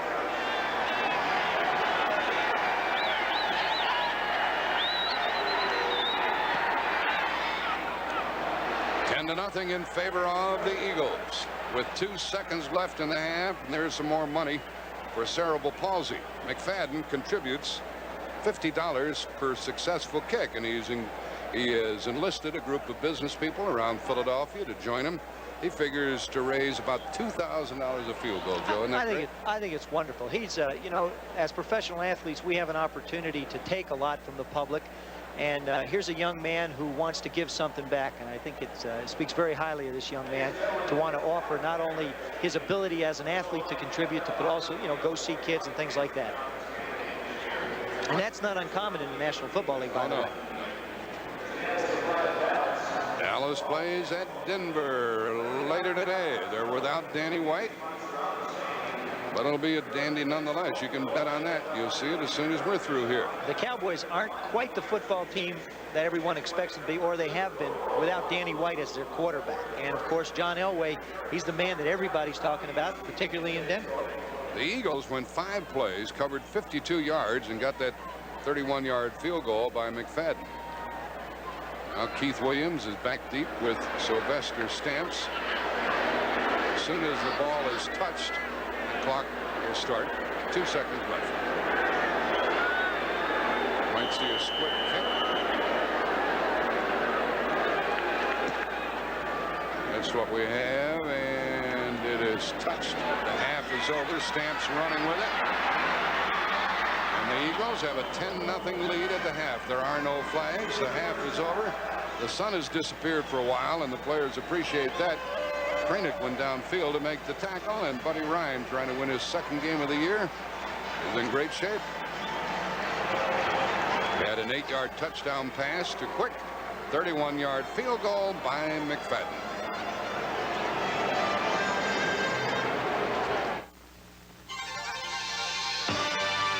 CBS Sports coverage of the National Football League is sponsored by the heartbeat of America, today's Chevrolet. McDonald's, it's a good time for the great taste of McDonald's. And by Radio Shack, the computer experts with over 400 computer centers coast to coast. CBS Sports coverage of the National Football League is sponsored by Miller Lite. For great taste, there's only one light beer. MCI Communications for the next 100 years. And by Chrysler Motors and its automotive divisions, Chrysler, Plymouth, Dodge, and Dodge Trucks, working together to be the best. There are some unhappy people down here in Dixie with the Eagles scoring all of their points in the 2nd quarter, leading by the score of 10-0. And Joe Theismann, you have the #1 offensive team in the National Football League, shut out in the first half. Why? Why? Simply because the Eagles are a defense that is oriented to stopping the run. You might say, well, how can they do that? Very simple. You blitz for 2 reasons. You blitz to either put pressure on the quarterback or you blitz to stop the run. And that's what the Eagles have done. They realize the potency of the Atlanta Falcon offense. They realize that they want to control the ball. Here you take a look at what they've averaged per game this year. 217 yards today. You got to remember that Gerald Riggs had to duck out of the game. They still have an excellent back in Cliff Austin. Now, this was right after a big pass play to Joey Jones. What happened to this run by Austin? You see from the right of your screen, you'll see both linebackers coming in. Oops, there we go. Right up here on the right of your screen, you see both linebackers will fire across the line of scrimmage. Austin will make a fake and start to go this way, and there's going to be all kinds of penetration. He's going to wind up being tackled back here for a 4-yard loss. This is the way the defense works right there. There he makes the cut. So he should have been throwing on that down. You would in that situation. You got a minute and 30-some seconds to go in the half. It's still an excellent defensive play, whether you're throwing or running, but it sets you back an awful lot. If you're going to come out 1st and 10 on the 23, now you're 2nd down and 14 on the 27. Psychologically, it's tough to overcome. What happened to carry that sequence a little further, they missed the opportunity to score. Philadelphia has scored. Atlanta has not. They missed a 23-yard field goal. Then they missed from 43 yards, and then they fumbled. That's exactly right. There. 2.5 minutes left in the intermission. Look what went on in the field. I don't think they wanted to be in the locker room and hear what was being said. In all the years in football, even with kickers that I've been with, I've never seen them come out and spend time actually on the field kicking. They usually will kick on the sidelines a little bit more. There you see Luckhurst and Donnelly out practicing what they do, punting and kicking. I really think they didn't want to hear what was going on in the locker room. Well, they've got the crowd still in their favor. Philadelphia will catch this second half kickoff. And there's Jaworski.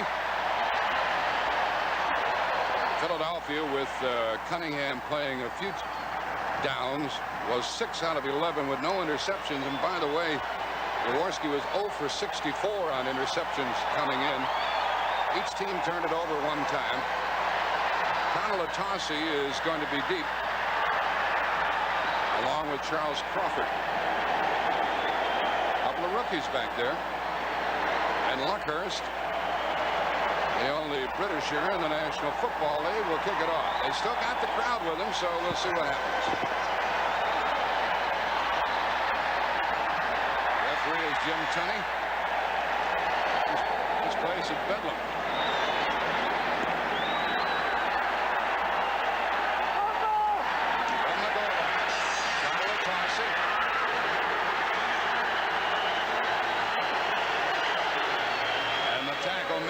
Keith Williams.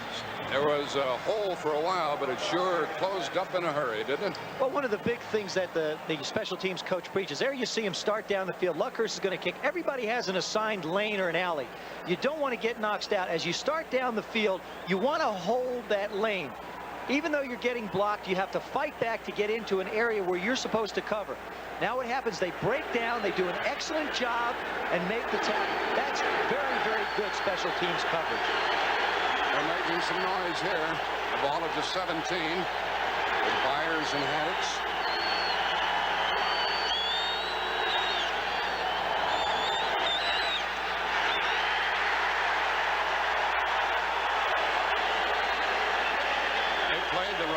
The run, and Mike Gann out of Notre Dame, number 65, made the hit. Those 3 men up front are Gann, Casillas, and Bryant. Philadelphia has been outscored in the second half this year, and Atlanta has been terrific in the second half. Boy, they just shut people down. They haven't all 4 previous games. I'll guarantee you that's one of the points that Buddy Ryan probably made at halftime, is that we've got to play a good second half. Lined up on the right side.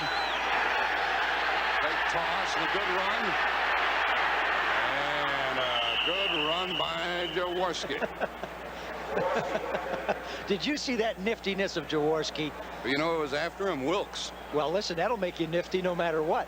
Ron Jaworski has never been known for his scrambling or running ability. He has been one of the premier passers, I think, in the National Football League. By the way. No, I think that was a design play. I think he felt like that the defense was going to over pursue and go after Byers. He makes the fake, comes out, puts the ball up. You like him to think that you're possibly going to throw the football, but what happens is he scampers out of bounds. See, the body doesn't take a beating when you do stuff like that. That's just smart, intelligent play by the quarterback. Third quarter, Giants by 3 at St. Louis.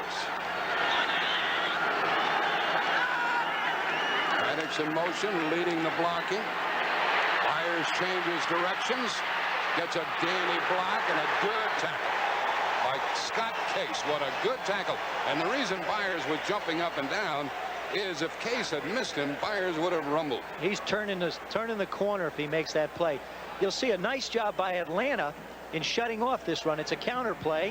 There goes Haddix in. You see the guard and tackle pull. Now they force him back the other way. You hear coaches talk about staying at home. Joel Williams stays at home. He gets blocked. Now Case comes up and takes. I guess that's the only place you can hit somebody as big as Byers when you're as small as Case is down low. Case used to play the safety. He's 178 pounds. 2nd and 10. You gonna run again, Jaws?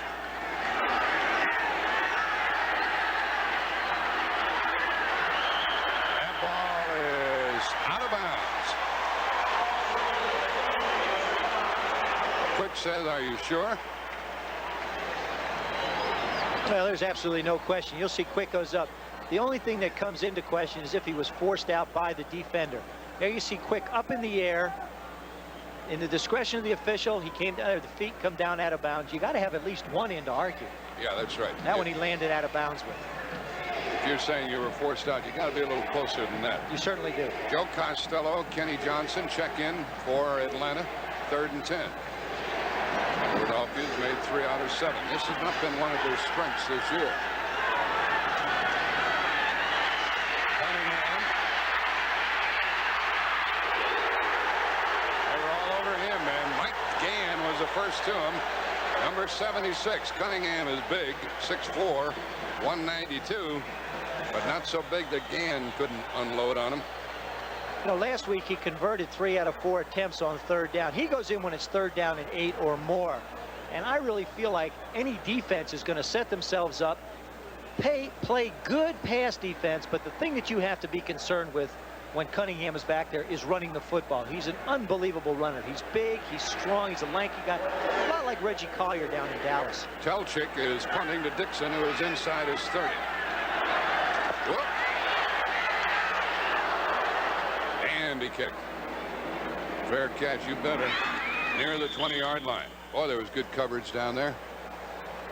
Todd Latossi was down there despite a 50-yard punt. 4.6 hang time. Atlanta at their own 20. They have quite a Philadelphia connection in the Falcons now with Marion Campbell, defensive coordinator, Tom Brasher, defensive line, Fred Bruni, the defensive backs, and Clausen, Chuck Clausen, who coaches the linebackers. And there are a lot of other names that are absent from the Eagles. Mark Denard, John Kimmel, Reggie Wilkes, Joel Williams, Anthony Griggs, Keith Baker, John Good, Herman Edwards, Major Everett. More than that, Kenny, Mike, Moran, Ellis. Riggs will not be back today. From the 20-yard line.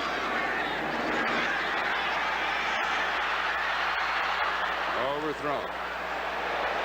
And stumbling was Charlie Brown on the dirt part of the infield. That's tough as a wide receiver. Anybody that's got to run it all, linebackers, defensive backs, quarterbacks, running backs, wide receivers. When you come off the grass and you hit this baseball diamond, everything starts spinning like you're on oil, and you just don't get the traction you need. You never liked that, did you? I can't stand it. And there's your baseball field, and that's because you couldn't hit the curveball. I can't. I always step in the bucket, Jack. Always go to the bucket on it. What happens is they'll probably start tonight and start filling in the grass, and you know, next time there's a game down here, it'll be on all grass. But right now it's tough.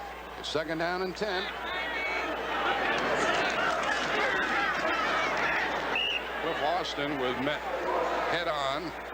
Finishing off the play was Alonzo Johnson after Reggie White held fourth, number 92. What's going on elsewhere? New England having an easy time of it over Miami. Miami giving up an awful lot of points. In Kansas City at the half by 10 over the Raiders. Houston trailing at Detroit in the third quarter by 8. And Minnesota won 3 in a row, but they're trailing 10-0. Stamps and Williams are in the backfield with Archie.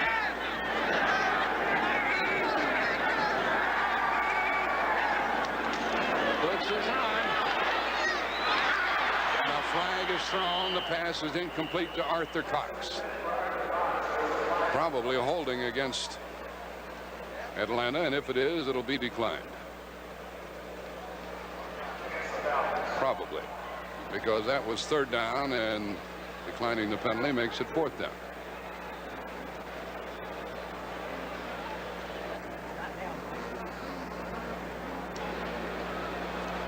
Referee's microphone is not working, and I think he called it against Wayne Radloff, the center. And so it's another punt for Rick Donnelly.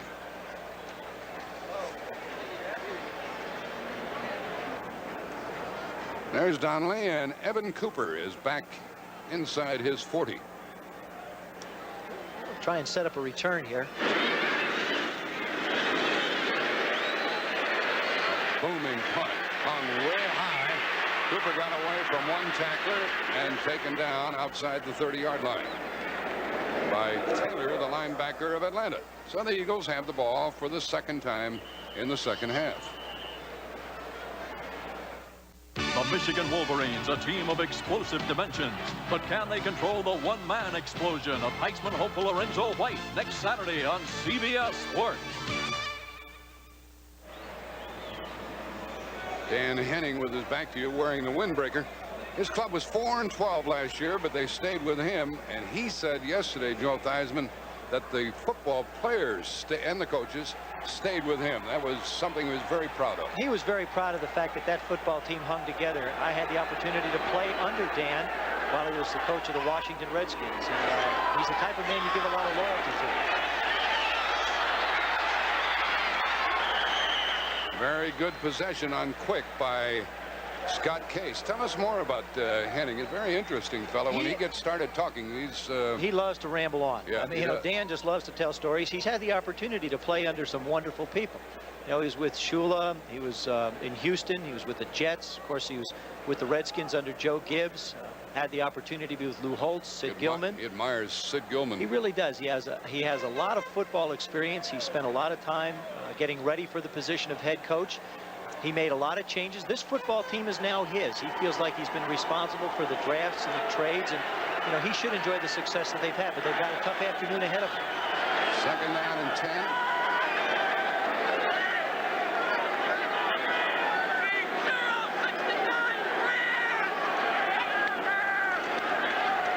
And they blitz, and the pass is thrown incomplete. It was a late blitz, and they try to get it out to Quick again. And that makes it 3rd and 10. Now the Giants widen their margin over the Cardinals, 13-3 3rd quarter at St. Louis. Pittsburgh at home leading Cleveland. Cleveland has a lot of trouble at Three Rivers Stadium. Pittsburgh by 4 in the 3rd quarter. There's Buddy Ryan. He's sitting on a 10-0 lead, and not exactly sitting on it. He's gone for the home run the last 2 plays. Crudup, Johnson, Britt, and Costello come into the Atlanta defensive line. There's something a little unusual. It's 3rd down and 10, and Jaworski has stayed in the game, and now he's called timeout because he's not quite sure what he has. They've made substitutions with Randall Cunningham coming in as quarterback in the 2 previous 3rd and longs they've had. One resulted in a fumble, the other resulted in a run being tackled, and maybe it could be that Ron just hasn't been out there in this long yardage situation for a while. Who's calling the plays on offense for the Eagles? Well, I'll tell you who's calling Mr. them. Plum, right? Mr. Plum, Ted Plum. Plum.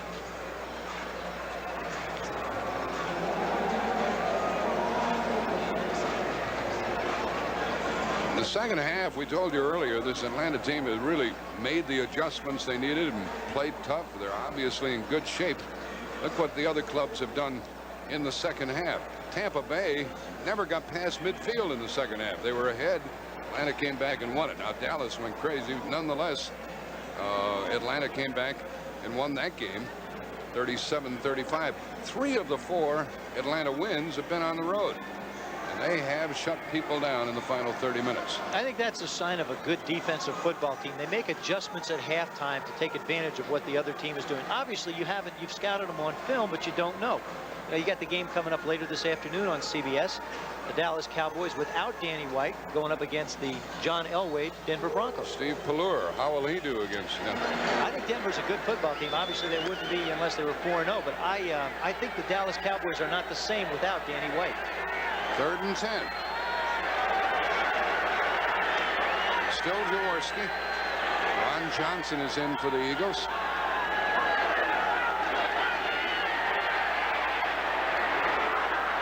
On the money. Boy, they hate that quick down here in Atlanta. I tell you, man, in one game after another, 1 year after the other, one play after the other, he kills them. Kenny Johnson was helping with the coverage, and Quick loved it. Well, there you see what happened. In talking to Ted, you see Quick right in the middle of the screen. And talking to Ted Plum, he wants to move him inside and work him in the middle of that Atlanta defense. Now, there's that soft area. Should be a man-to-man coverage. Defensive back cannot get his head around quick enough. Kenny Johnson couldn't make the play. Mike Quick gets a big gain. He's living off the Atlanta team. 3 touchdowns, one of them today. First down at the 38. Another big play. There's the 3rd down play. Outside, and they got 1 foot in. Jackson and out of bounds. Incomplete. Kenny Jackson out of Penn State. Kenny Jackson did not start the first 2 football games this year, and I don't think he was very happy. And one way to check a football player's intensity and how he's going to respond to pressure is for a coach to bench him. Jaworski responded, becoming player of the month last year after he sat out for a while. Kenny Jackson has come on and had some fine games in the last 2, and they need him to play big-time football to take the pressure off of Mike Quick. You heard about the player told the coach, bench me or trade me. Unfortunately, a lot of them did. 2nd and 10.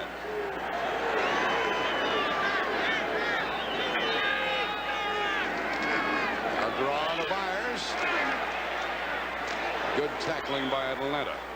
Joel Williams was first in on him, number 54, and he got the help he needed. 3rd down coming up and long.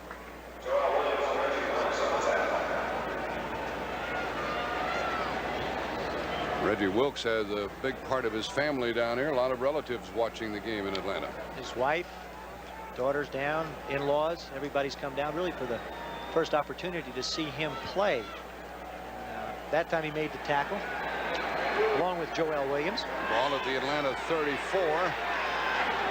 3rd down, 36.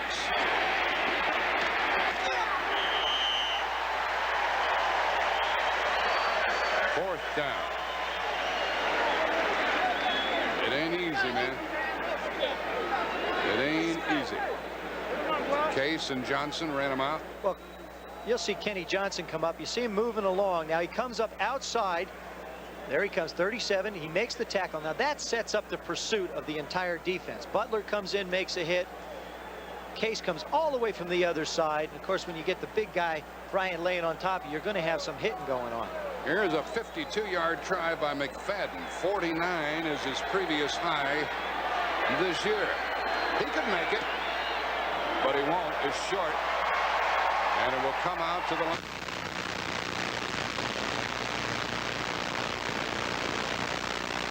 Atlanta gets the ball in pretty good position to move it.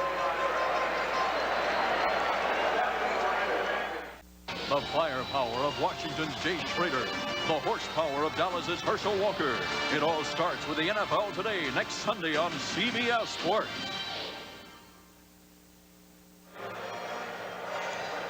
Twice previously, McFadden had kicked a 52-yard field goal against Detroit and against St. Louis, but not today. Not today, and especially off of this dirt. It is very difficult for a kicker to be able to kick the football off of dirt. Now, here's a guy who kicks off of AstroTurf. I don't necessarily agree with the decision to try the field goal at that point.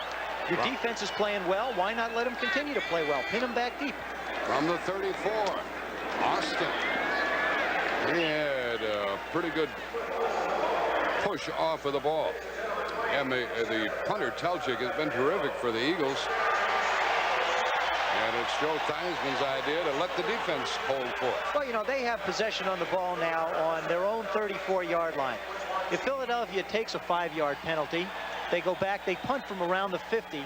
With the way Telcher's been kicking the ball, he may pin him in around the 10-yard line. Or get a mistake on a fumble. That's right, and your defense is playing great football. So, you know, play percentages. That's percentage football. Of course, that's why I'm not a coach. 2nd and 5. There's that linebacker again, Alonzo Johnson, the rookie out of Florida, number 54, the number 2 draft pick. Washington by 8 over New Orleans in the 4th quarter. The Redskins trying to stay undefeated. Cleveland and Pittsburgh have a heck of a game going. Pittsburgh by 1 in the 3rd period. Now the Raiders are back in the game in the 3rd quarter at Kansas City, trailing by 3. And here it's 3rd down and 5.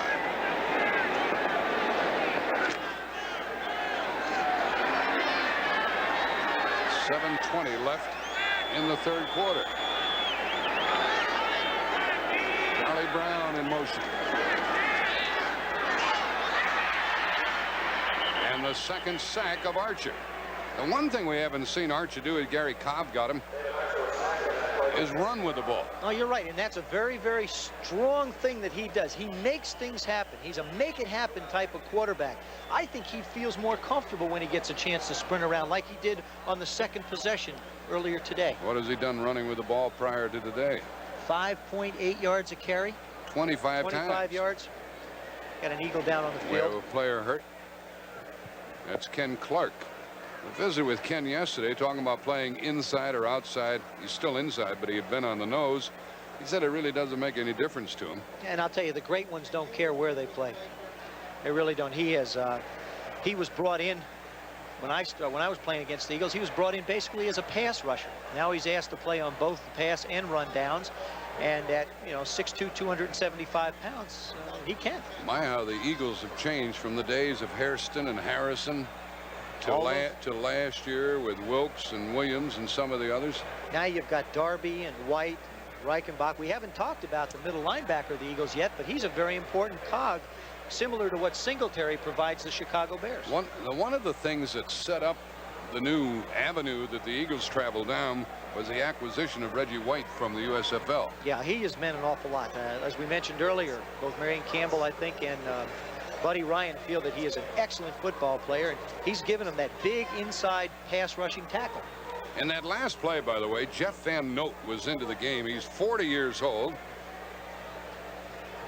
And he is the one who put Kenny Clark down. He's number 57. See, right in the center of your screen. There he puts him down.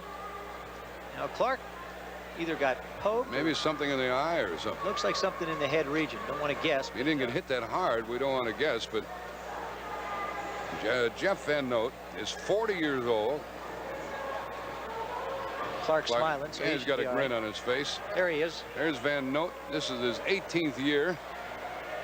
And he has now played 234 games, 235 now, and 143 in a row. He comes in the 3rd quarter. He lost his job to Wayne Radloff, but he comes in the 3rd quarter, and he credits Wayne with wearing down the defense so that he can come in and play during the 3rd quarter. Came here as a linebacker. This is the 5th punt of the day by Donnelly. Evan Cooper is back to get it. Well, we've seen some great punting today. Cooper lets it go, and wisely so, as it goes into the end zone. It will come out to the 20. So the Eagles are at their 20-yard line. That was a 68-yard punt. 68. The Giants lead in the 3rd quarter by 7. New England blanking Miami 4th quarter, 27-0. And as we continue with other scores for you, we have Dallas and Denver coming up a little bit later at Denver. In Dallas without Danny White today. Steve Pallur will have the job of knocking off Denver for the first time, and you learn more about John Elway at halftime in the NFL today. Maddox and Byers from the 20. Greg Garrity is in as a wide receiver.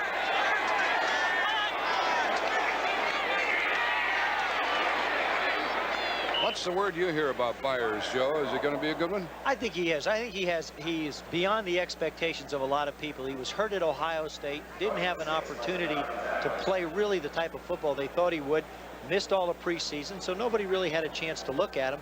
Eagles felt good enough about him as a football player to bring him in. He's starting to feel more comfortable. Had a chance to visit with him just briefly on the field before. He's excited about the way he's feeling health-wise, which is going to make him a better football player. 2nd and 4. Cut back and ran into all kinds of people.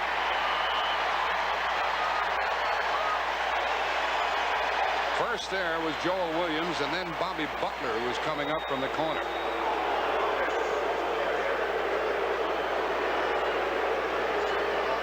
You see in the top right of your screen the Atlanta Falcons. Now, that is a defensive line sliding down.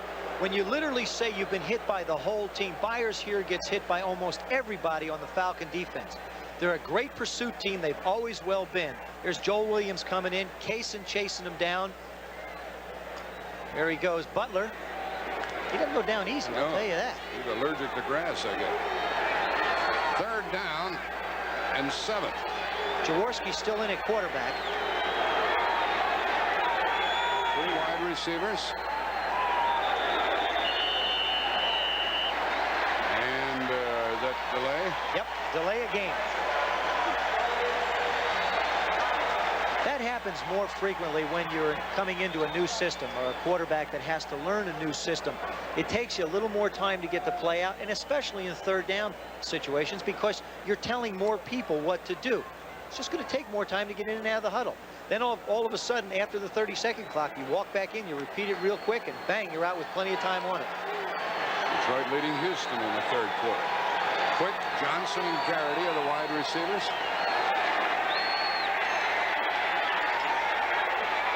A good throw. And it is a 1st down. Garrity caught it, and the beauty of it was that he knew how far he had to go, 16 yards for a 1st down, with Krudip covering.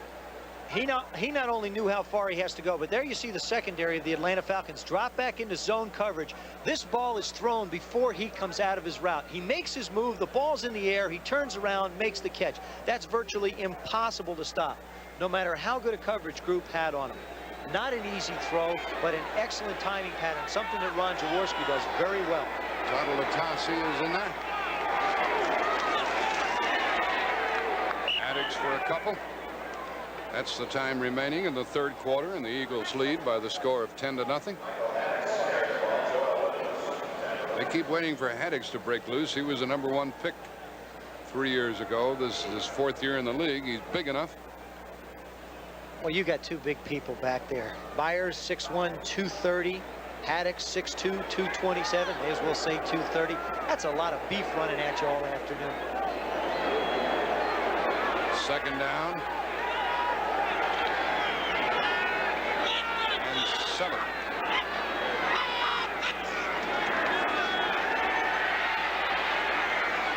Latasi got a block. Got a 1st down.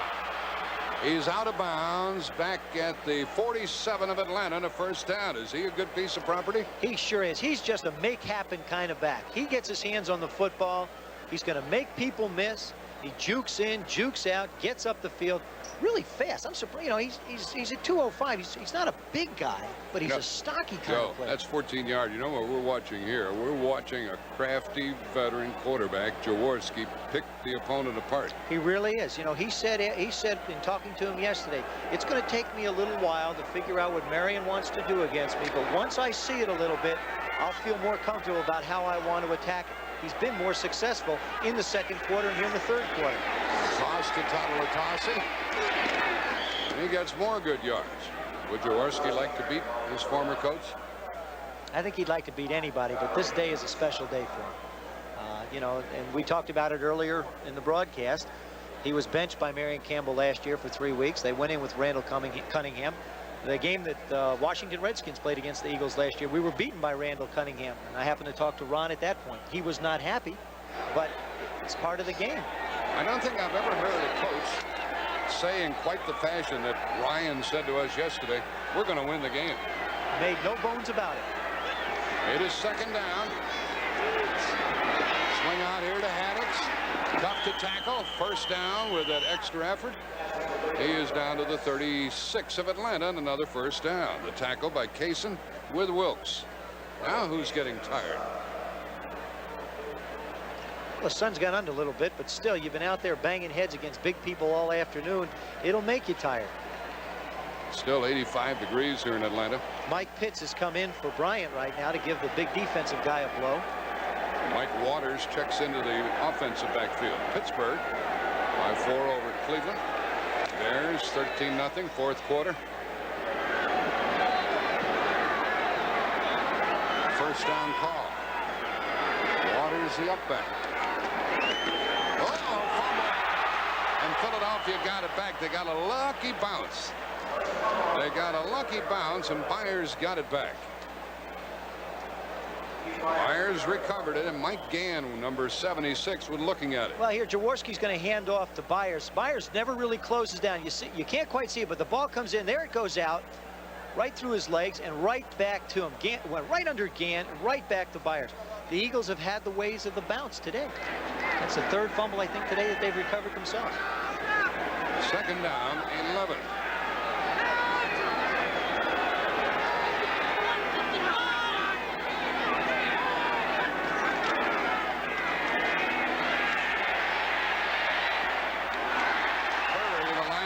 Batted it down. And speaking of Curry, we haven't mentioned his name very often today. And he was one who got a little program going where they hung dog tags on all of their teammates, trying to get a little more camaraderie and spirit going. He and Archer went out, and someone got together. He and Archer got together. They gave dog tags to all their teammates with their nicknames on them. Different nicknames for different players.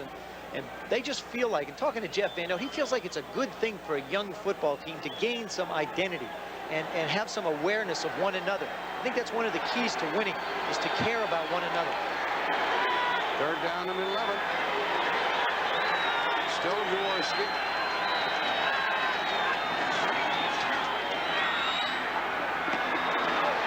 And a first down. Ron Johnson caught it. You know what happened there, Joe? I'm sure you know, Joe, but something you pointed out earlier. Archer waited and waited and then threw it to his man, and he got blasted and coughed it up. Jaworski turned around and let her fly. As soon as he got it in the shotgun. Now, here's something else, too. The Eagles feature the shotgun, which means that Ron's back there. Even if somebody's coming free, he still has time to set and make the throw. There you see an excellent throw. Robinson makes the catch and gets knocked out of bounds. He has still a very, very strong arm. He may have played 13 years. I don't necessarily buy this as long as you play your arm gets weak. I think Ron Jaworski's still a top quality quarterback. Ball at the 23 of Atlanta.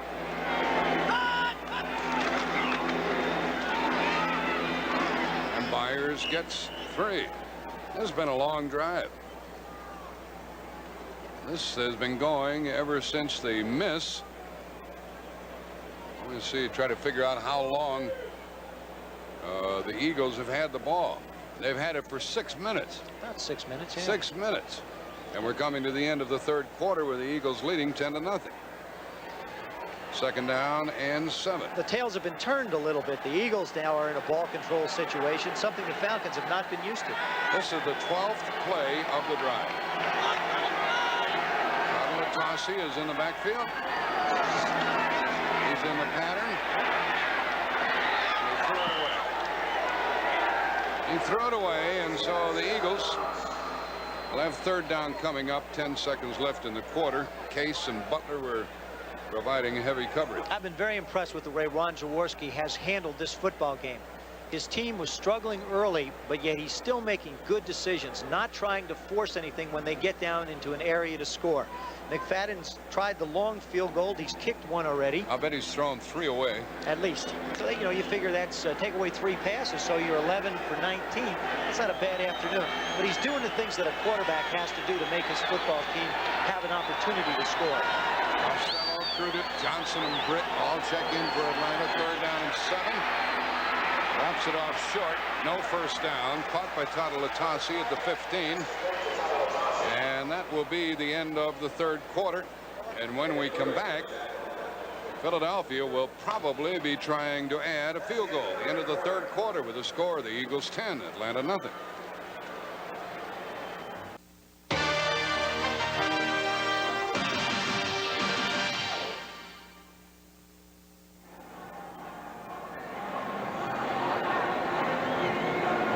field goal. He has made one today of 31 yards. He's also missed from 52 yards. And here at the start of the fourth quarter, he will be kicking from 33 yards away. Trying to make it 13-0. Jaworski will hold it. That is good. And the Eagles have the only points today. We were talking with Ron Jaworski yesterday. He said he loves the shotgun formation. Joe Theismann will tell you why. I loved it too. I only played it one game against the Bears.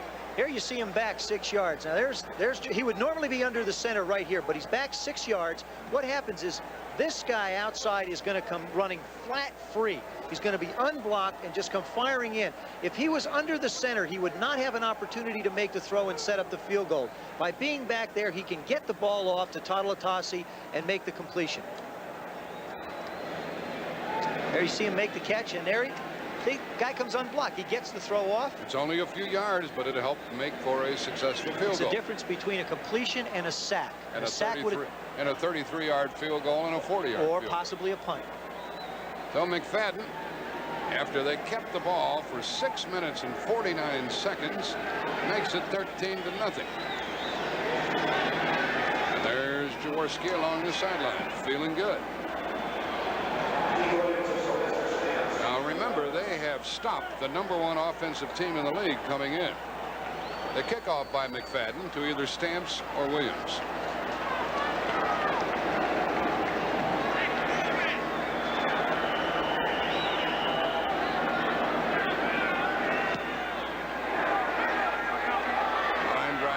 To Stamps from inside the 5 to outside the 20 to be on the 30-yard line. In the third quarter, as Tony made that tackle for the Eagles, in the third quarter, Philadelphia had the ball 5 minutes. Well, so far in the game, they've had it 5 minutes longer than Atlanta. Next Saturday, CBS TV presents collegiate football.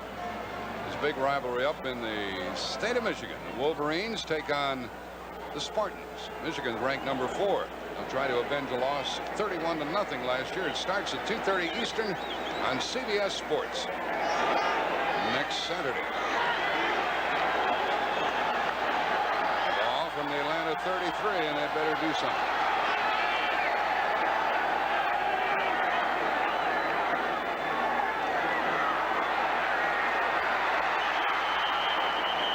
That's ruled in the grasp and a loss and a sack. The third sack. Third sack, and Archer can't get anything going. Greg Brown got him. There's your total offense for the third quarter. Philadelphia 116, Atlanta 6. Now that just tells you the job that the Philadelphia defense has done to Atlanta. That's a good offensive football team. Atlanta having a time of possession here of 25 minutes as opposed to Philadelphia's 19. That was a larger gap before that. There was a loss of 9 on the sack. Just try and get back about 8 or 9 yards on this pass play. You don't have to get it all.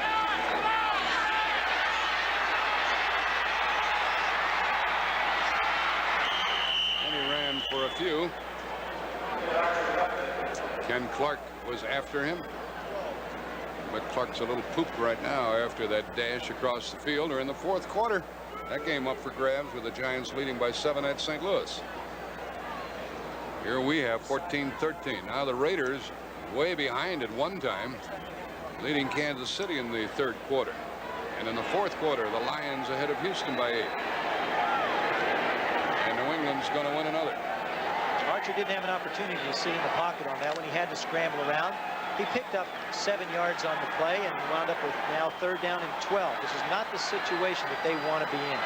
Fowles and Bernard Wilson are in for the Eagles. 3 wide receivers. That's a fumble.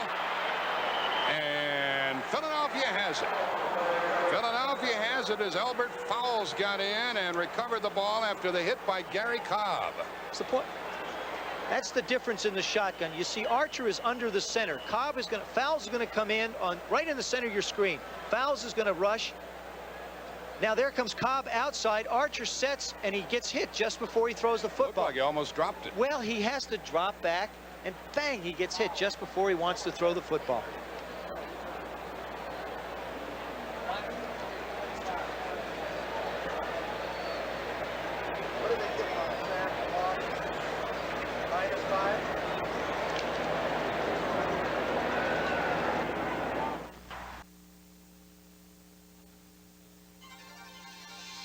CBS Sports coverage of the National Football League is sponsored by Hewlett-Packard.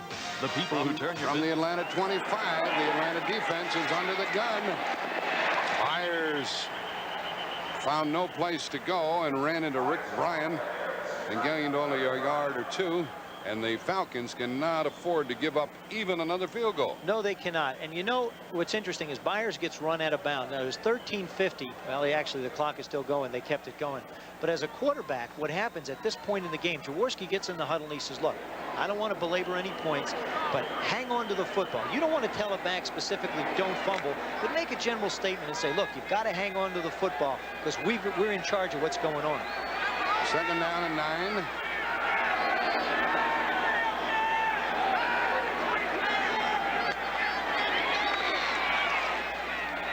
Atlanta trying to tackle the ball. They get Byers down after a gain of a few. I want to make a point about that previous run by Byers. He gained 1 yard. Then he was driven back. Then he was knocked out of bounds. They kept the clock running because he was inbounds, and they gave him that forward progress of 1 yard. That's a rule a lot of people don't understand and get upset about frequently in a close game late in the game. Well, just because the action is moving doesn't mean that the play has not been stopped. That's why you really have to pay attention to whistles out there. I always look for the whistle. Kind of looks like they're playing for the field goal here, doesn't it? I think so. You know, Jaworski's in. They're in the shotgun. I think they'll try and put it up, but he's going to be smart with the football. He doesn't want to make a decision that creates a turnover for his team.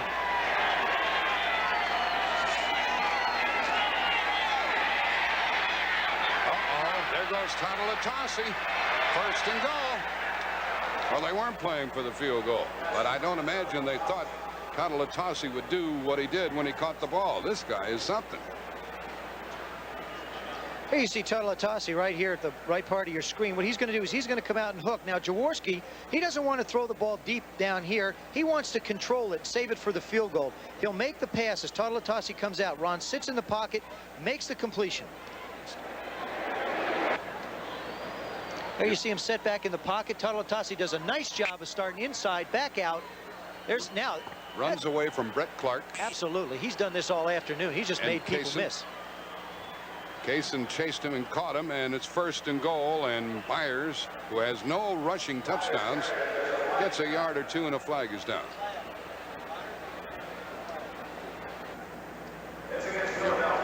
Against Philadelphia, Spagnola and Little are both in there for the Eagles.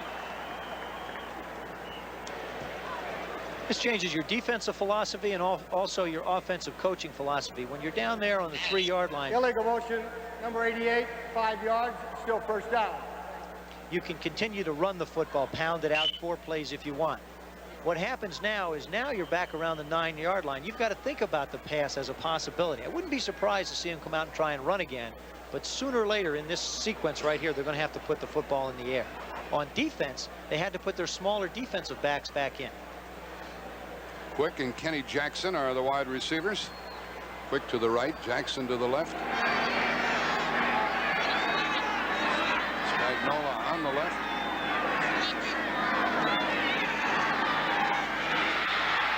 Maddox can't get in. That's like a running play. Reggie Wilkes and Buddy Curry tackled him. You know, you throw that little swing pass out. It's like a running play. You get your back out there one-on-one. Actually, I think having backs as big as the Eagles have, to get the football out in the open like that to them, they're probably going to run over at least one person. And the old clock is down under 11 minutes. The ball rests at the 5. And it's second down and goal. That's the way he likes to slug it out with you. Oh, he loves to go toe-to-toe with you. You know, give me your best shot, I'll give you my best shot, and I'll beat you. That's his philosophy. He did it with the Bears. They lost the game 13-10, but they stood nose to nose with it. Myers.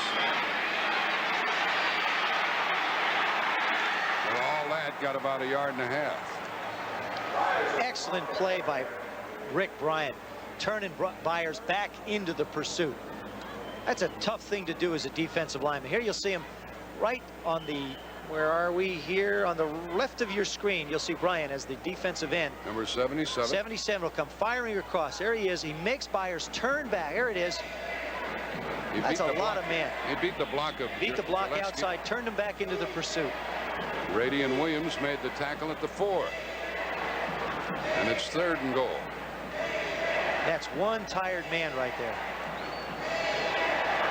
Quick and Jackson, the wide receivers, will probably see Jaworski roll out. No, he calls time.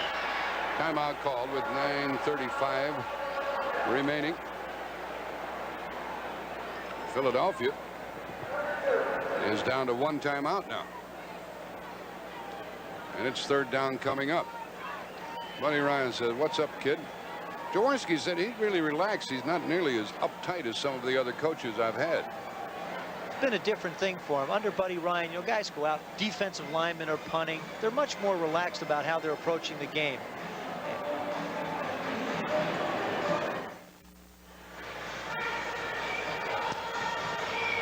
Joe Theismann, Jack Buck with you. 9:35 left in the game, and it's 3rd down and goal for the Eagles. There's Mike Quick. He's been the man that's hurt him, not only today, but all afternoon. I wouldn't be surprised if he tries to hit him on a move on the inside. He's been their big play man. Now they run into Byers.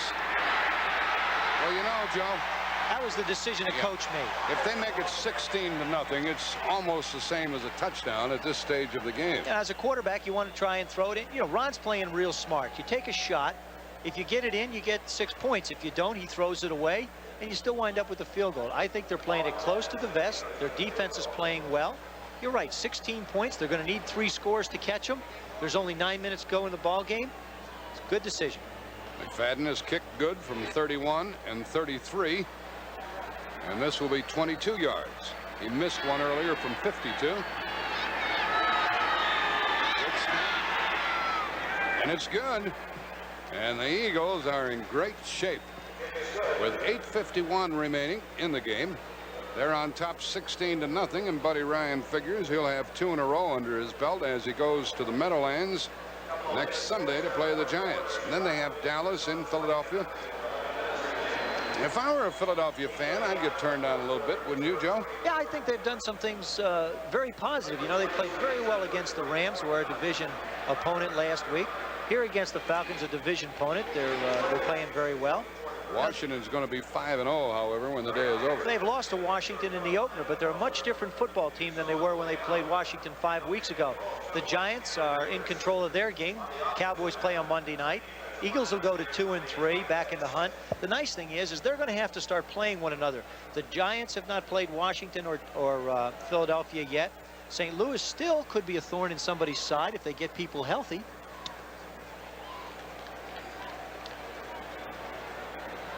Cowboys are coming up.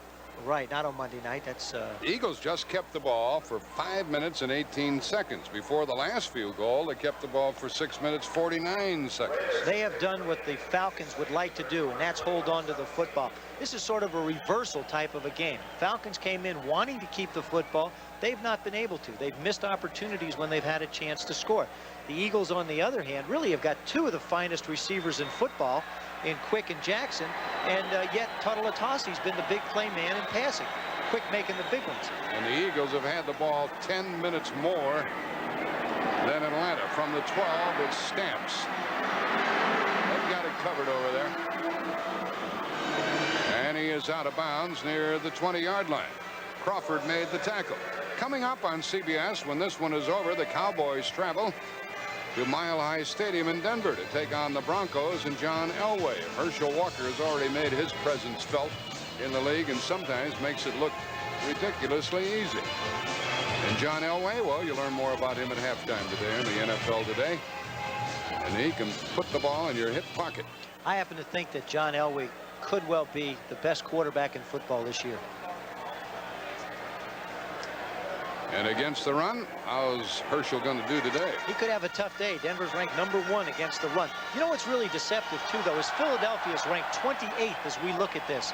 That's not indicative of the type of defense they play. Yeah, we'll have Joe explain that to you. They're not as bad as those figures look.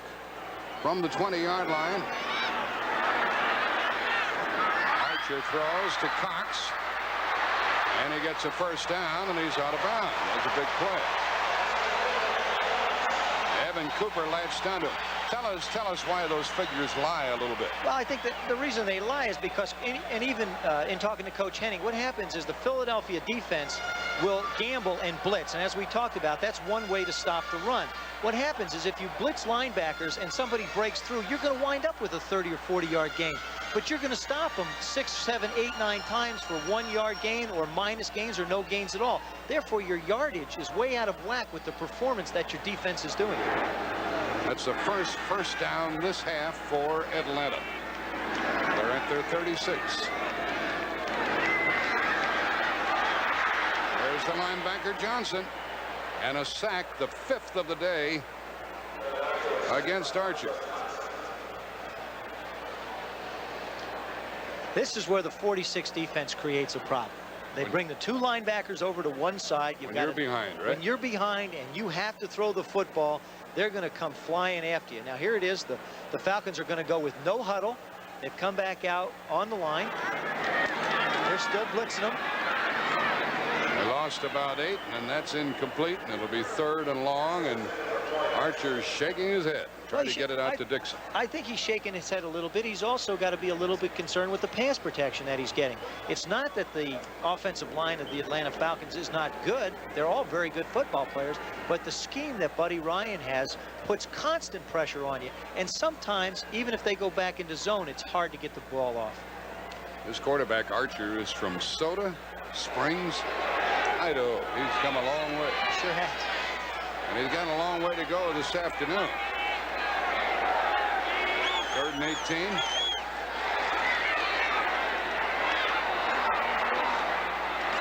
And the pass is thrown, and a flag went down. A flag went down. Let's see what happened as they try to get it out to Charlie Brown, who hasn't been able to do much. Cincinnati pulling away from Green Bay in the 4th quarter by 20. And Cleveland coming back in a seesaw game. Pass will be ruled incomplete. Number 89 stepped out of bounds, came back in and catch the ball. That's an incomplete pass.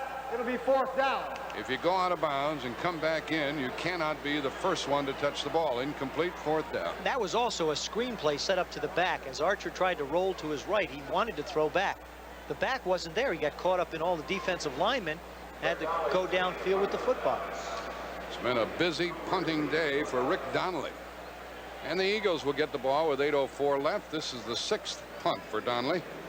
Played in Wyoming. He's from New York City, Long Island. Evan Cooper back inside his 30. And some of the folks, as a fair catch is called for and taken at the 32.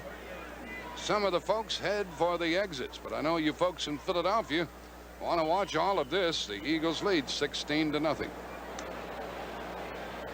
The Michigan Wolverines, a team of explosive dimensions. But can they control the one-man explosion of Theismann hopeful Lorenzo White next Saturday on CBS Sports? Well, back there in Philly, you folks saw your new coach have an 0-3 team, but look what happened to these other people when they first started coaching. Landry at Dallas, 0-5. Gibbs, 0-5. They're going very well. Chuck Knowles still holding forth at Pittsburgh. Started 1-4. Shula 2-3, and Tom Flores 2-3. And now this will be the 2nd win in a row. A few Super Bowls in for that the group, Eagles. That's right. Some Super Bowl coaches on that list. From the 32, the Eagles, Todd and Haddix. The very fact that Todd Latasi is in there indicates that they trust him as a ball carrier. I think they really do. They want, if he gets his hands on the football, they feel very confident that he's the kind of guy who's going to hang on to it. You're probably going to see the Eagles come back out again and run the football. Be run, possession type of pass. Isn't it funny? They draft him number 10, and look what he's giving him. Other people with all the hoopla and hullabaloo draft somebody number 1 or 2, and they can't play. That's what's so great about the game of football, Jack, is you just never know when you're going to find that quality kind of an athlete. And a system that fits the athlete. That's as right. Well. 2nd down, 7. Haddix now goes beyond the 35. Ran into Wilkes and Rick Bryan. 16-0 Philadelphia. Last time Atlanta was shut out was by Chicago last year. And you know who was in charge of that defense? Tell me. That man right there. Buddy Ryan. You know, he made some you know, when you read the things that you read and you don't know the man as well as we've gotten to know him this weekend, what you read and what he is are two different people. I'll tell you, he's a fun guy. I mean, he's going to have fun. He looks at this game as something you should enjoy and have fun doing. Most importantly, the #1 thing to him is to win, but you got to have some fun too. 3rd down and 6. And Tautalatasi, Conway. Fumble! Well, they trusted him. But Atlanta thinks they have it.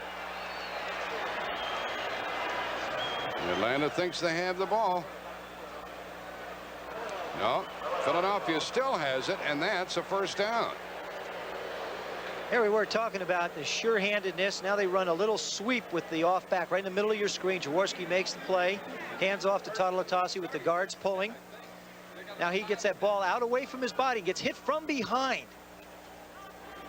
Andrew Province making the hit. There goes the ball somewhere down there. Reeves and Baker were out leading the play, and now when the dust settles, who comes up with the ball? The Eagles. Well, Jim Tunney's going to tell us. The Eagles came and it's up close enough to measure.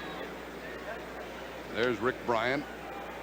When he first went down on the ball, I thought he had a 1st down. Now it appears to me he's short by when they bring an inch or two. I'm making a guess, but I'm guessing short. I'm not going to venture one on this. Come on, stick your chin out. I can't see. You've got the glasses. You tell me. Short. Okay. See, I think you're short. So Philadelphia will have to punt the ball with 6:11 remaining in the game.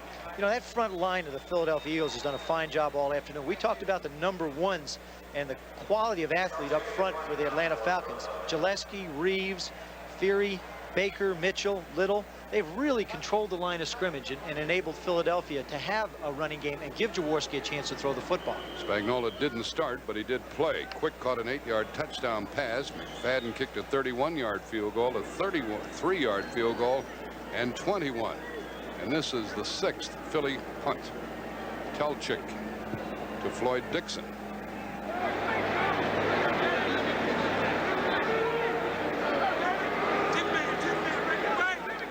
He's taking all the time he can on that 30-second clock. Atlanta came after it, couldn't get close. We've seen some punting today. Dixon has to let it bounce, and it is down by Tautalatasi. He's all over the field. Now we have 5:34 left in the game. That was only a 40-yard punt, but it served the purpose. Well, a reminder that coming up next, the 2nd game of the doubleheader, the unbeaten Denver Broncos will be hosting the Dallas Cowboys. The Cowboys without quarterback Danny White. Then next Sunday, for most of you in the Southeast, the NFL Today at 12:30, and you will watch one of those 2 games, the Rams in Atlanta or Washington take on Dallas. Now, for our viewers in Pennsylvania, the NFL Today will start it off, and then those amazing Philadelphia Eagles will take on the New York Giants, 3:30 Eastern Time. Let's send you back now to Jack Buck. Okay, Brent. The ball rests at the Atlanta 19-yard line. They were undefeated coming into this game. They'll be 4-1.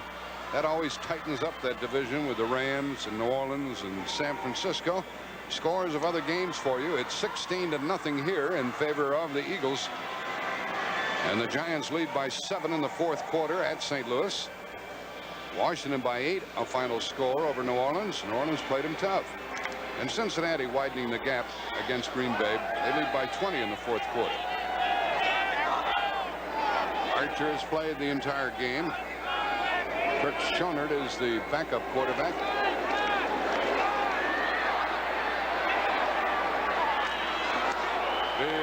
Big hitting. There's one by Terry Hogue, who's taking the place of Wes Hopkins. On Floyd Dixon. Now, Floyd Dixon started out like a house on fire, but the Eagles have just shut him down. Hey, where did Hogue play?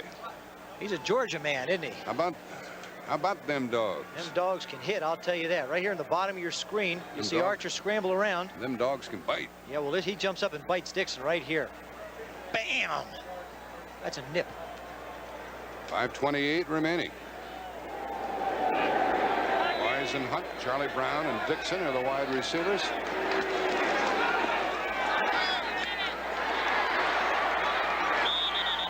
Dixon was caught by his own.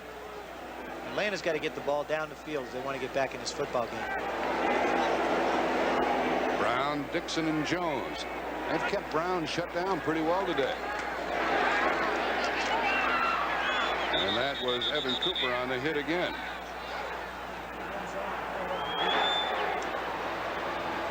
A gain of about 5 yards. Keith Williams caught that ball. There you see the secondary. The Philadelphia Eagles up top is Cooper. Now he drops back. He's going to let the guy catch it. Always keeping the offensive man in front of you. Come up and make the sure tackle. Well, that's one thing the Philadelphia Eagles secondary people do, is they can tackle. Cooper out of Michigan in his 3rd year. 2nd and 10.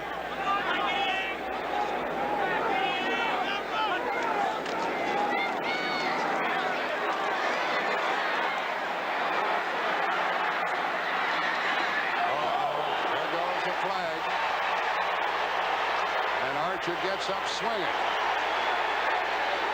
It's Andre Waters. Now Waters knew he was running out of bounds. And Andre picked the wrong side of the field, didn't he? Watch your language, boys. We're listening to you. Andre Waters was on the wrong side of the field. He knew. Well, I'll tell you, I don't. He knew that Archer was going out of bounds. I think that's a cheap shot. I don't. Well, you would. You're darn right I would. And also, here the man is going out of bounds. You see Archer heading out of bounds. So there comes Water. There's no question this guy is out of bounds. Now you can blow out a guy's knee or break a leg or something. Well, else. he got Barkowski last week, but it was a clean play. That was on the field. Look, if it happens between the white lines. There goes Waters. He's out. Get out of here. I'll tell you, this guy has no right to complain at all. Buddy can pat him on the head, that's fine. But what he did is wrong for the game of football. That's not the way you play the game. Personal foul, number 20, disqualified, 1st down. I just think what happens in between the white lines, everybody's free game. But once you step out, you got to have some respect for the other guys. After all, they're out there trying to make a living too. Ball is at the 48, and it's a 1st down. Archer got hot to knee, came up swinging. He sure did. Hey, the kid's got a lot of fight in him. Maybe that's what this football team needs. You know, you never know. Yeah, watch him. He's 6'2", 208. But he don't care. He doesn't care who he is. He said, that's not right, and I'm going to tell you that right now. He grew up tough in Soda Springs, Idaho. I don't know what he said. That could fire up both football teams. A little late, though, for Atlanta. The 1st down at the 48. Now he runs, slides down. And once he's down, he's down. He doesn't have to be touched. Reggie White covered him. And we have a new safety in there, Bernard Wilson. Bree, they call him, is in there playing in place of Waters. He was a starter for a couple years. Picked off a few of mine in time. They have some good extra backs. Fowles and Wilson. Atlanta calls timeout. And they'll have 4:23 left in the quarter. And 2 timeouts remaining. Tonight on CBS, and don't forget we have the Dallas-Denver game coming up. Want to start a war as long as the enemy's army is communist? There's a retired American 2-star general who'll run that war for you. Meet him tonight on 60 Minutes. Then Murder, She Wrote.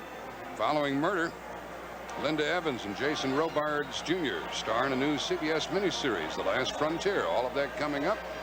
So we have Dallas and Denver, then 60 Minutes, Murder, She Wrote, and The Last Frontier with Linda Evans. Well, you know, the Atlanta Falcons right now, Henning is saying, look, you're going to have to get the football up the field. We can't nickel and dime. You've got to throw the football. The Eagles would be very contented to let Archer run the football down the field at 8, 9, 10 yards a clip and take beatings. What he's going to have to do is sit in a pocket or move around to create plays like he has the past couple games and get the ball up the field. What's happened, amazingly enough, is the Eagles are putting pressure on him with just their front 4. They're not throwing many linebackers right now. They're dropping them back into coverage. That's why he's having to hold on to the football. You look over here on the left corner with Roynell Young. If you want to get behind him, you got to leave the stadium, go outside, and come back in the other way. Either one of those guys you're going to have to leave. You're right. You have to buy a ticket, catch a bus, drive around the other side, and jump in. 2nd down and 7. Cleveland ahead by 3 at Pittsburgh in the 4th quarter. The blitz is on, and Archer steps up and throws incomplete to Charlie Brown. Brown inside the 25. We mentioned the Rams and San Francisco and New Orleans. It's going to tighten things up. One of those teams is going to catch Atlanta. San Francisco plays Indianapolis. The Rams are at Tampa. Well, one of those teams might catch Atlanta. Excuse me, Tampa is in Los Angeles. The ball is at the 45. Heavy schedule coming up for Atlanta. The Rams, San Francisco, then the Rams, New England, the Jets, Chicago. So they could ill afford this loss. There's a flag and an incomplete pass.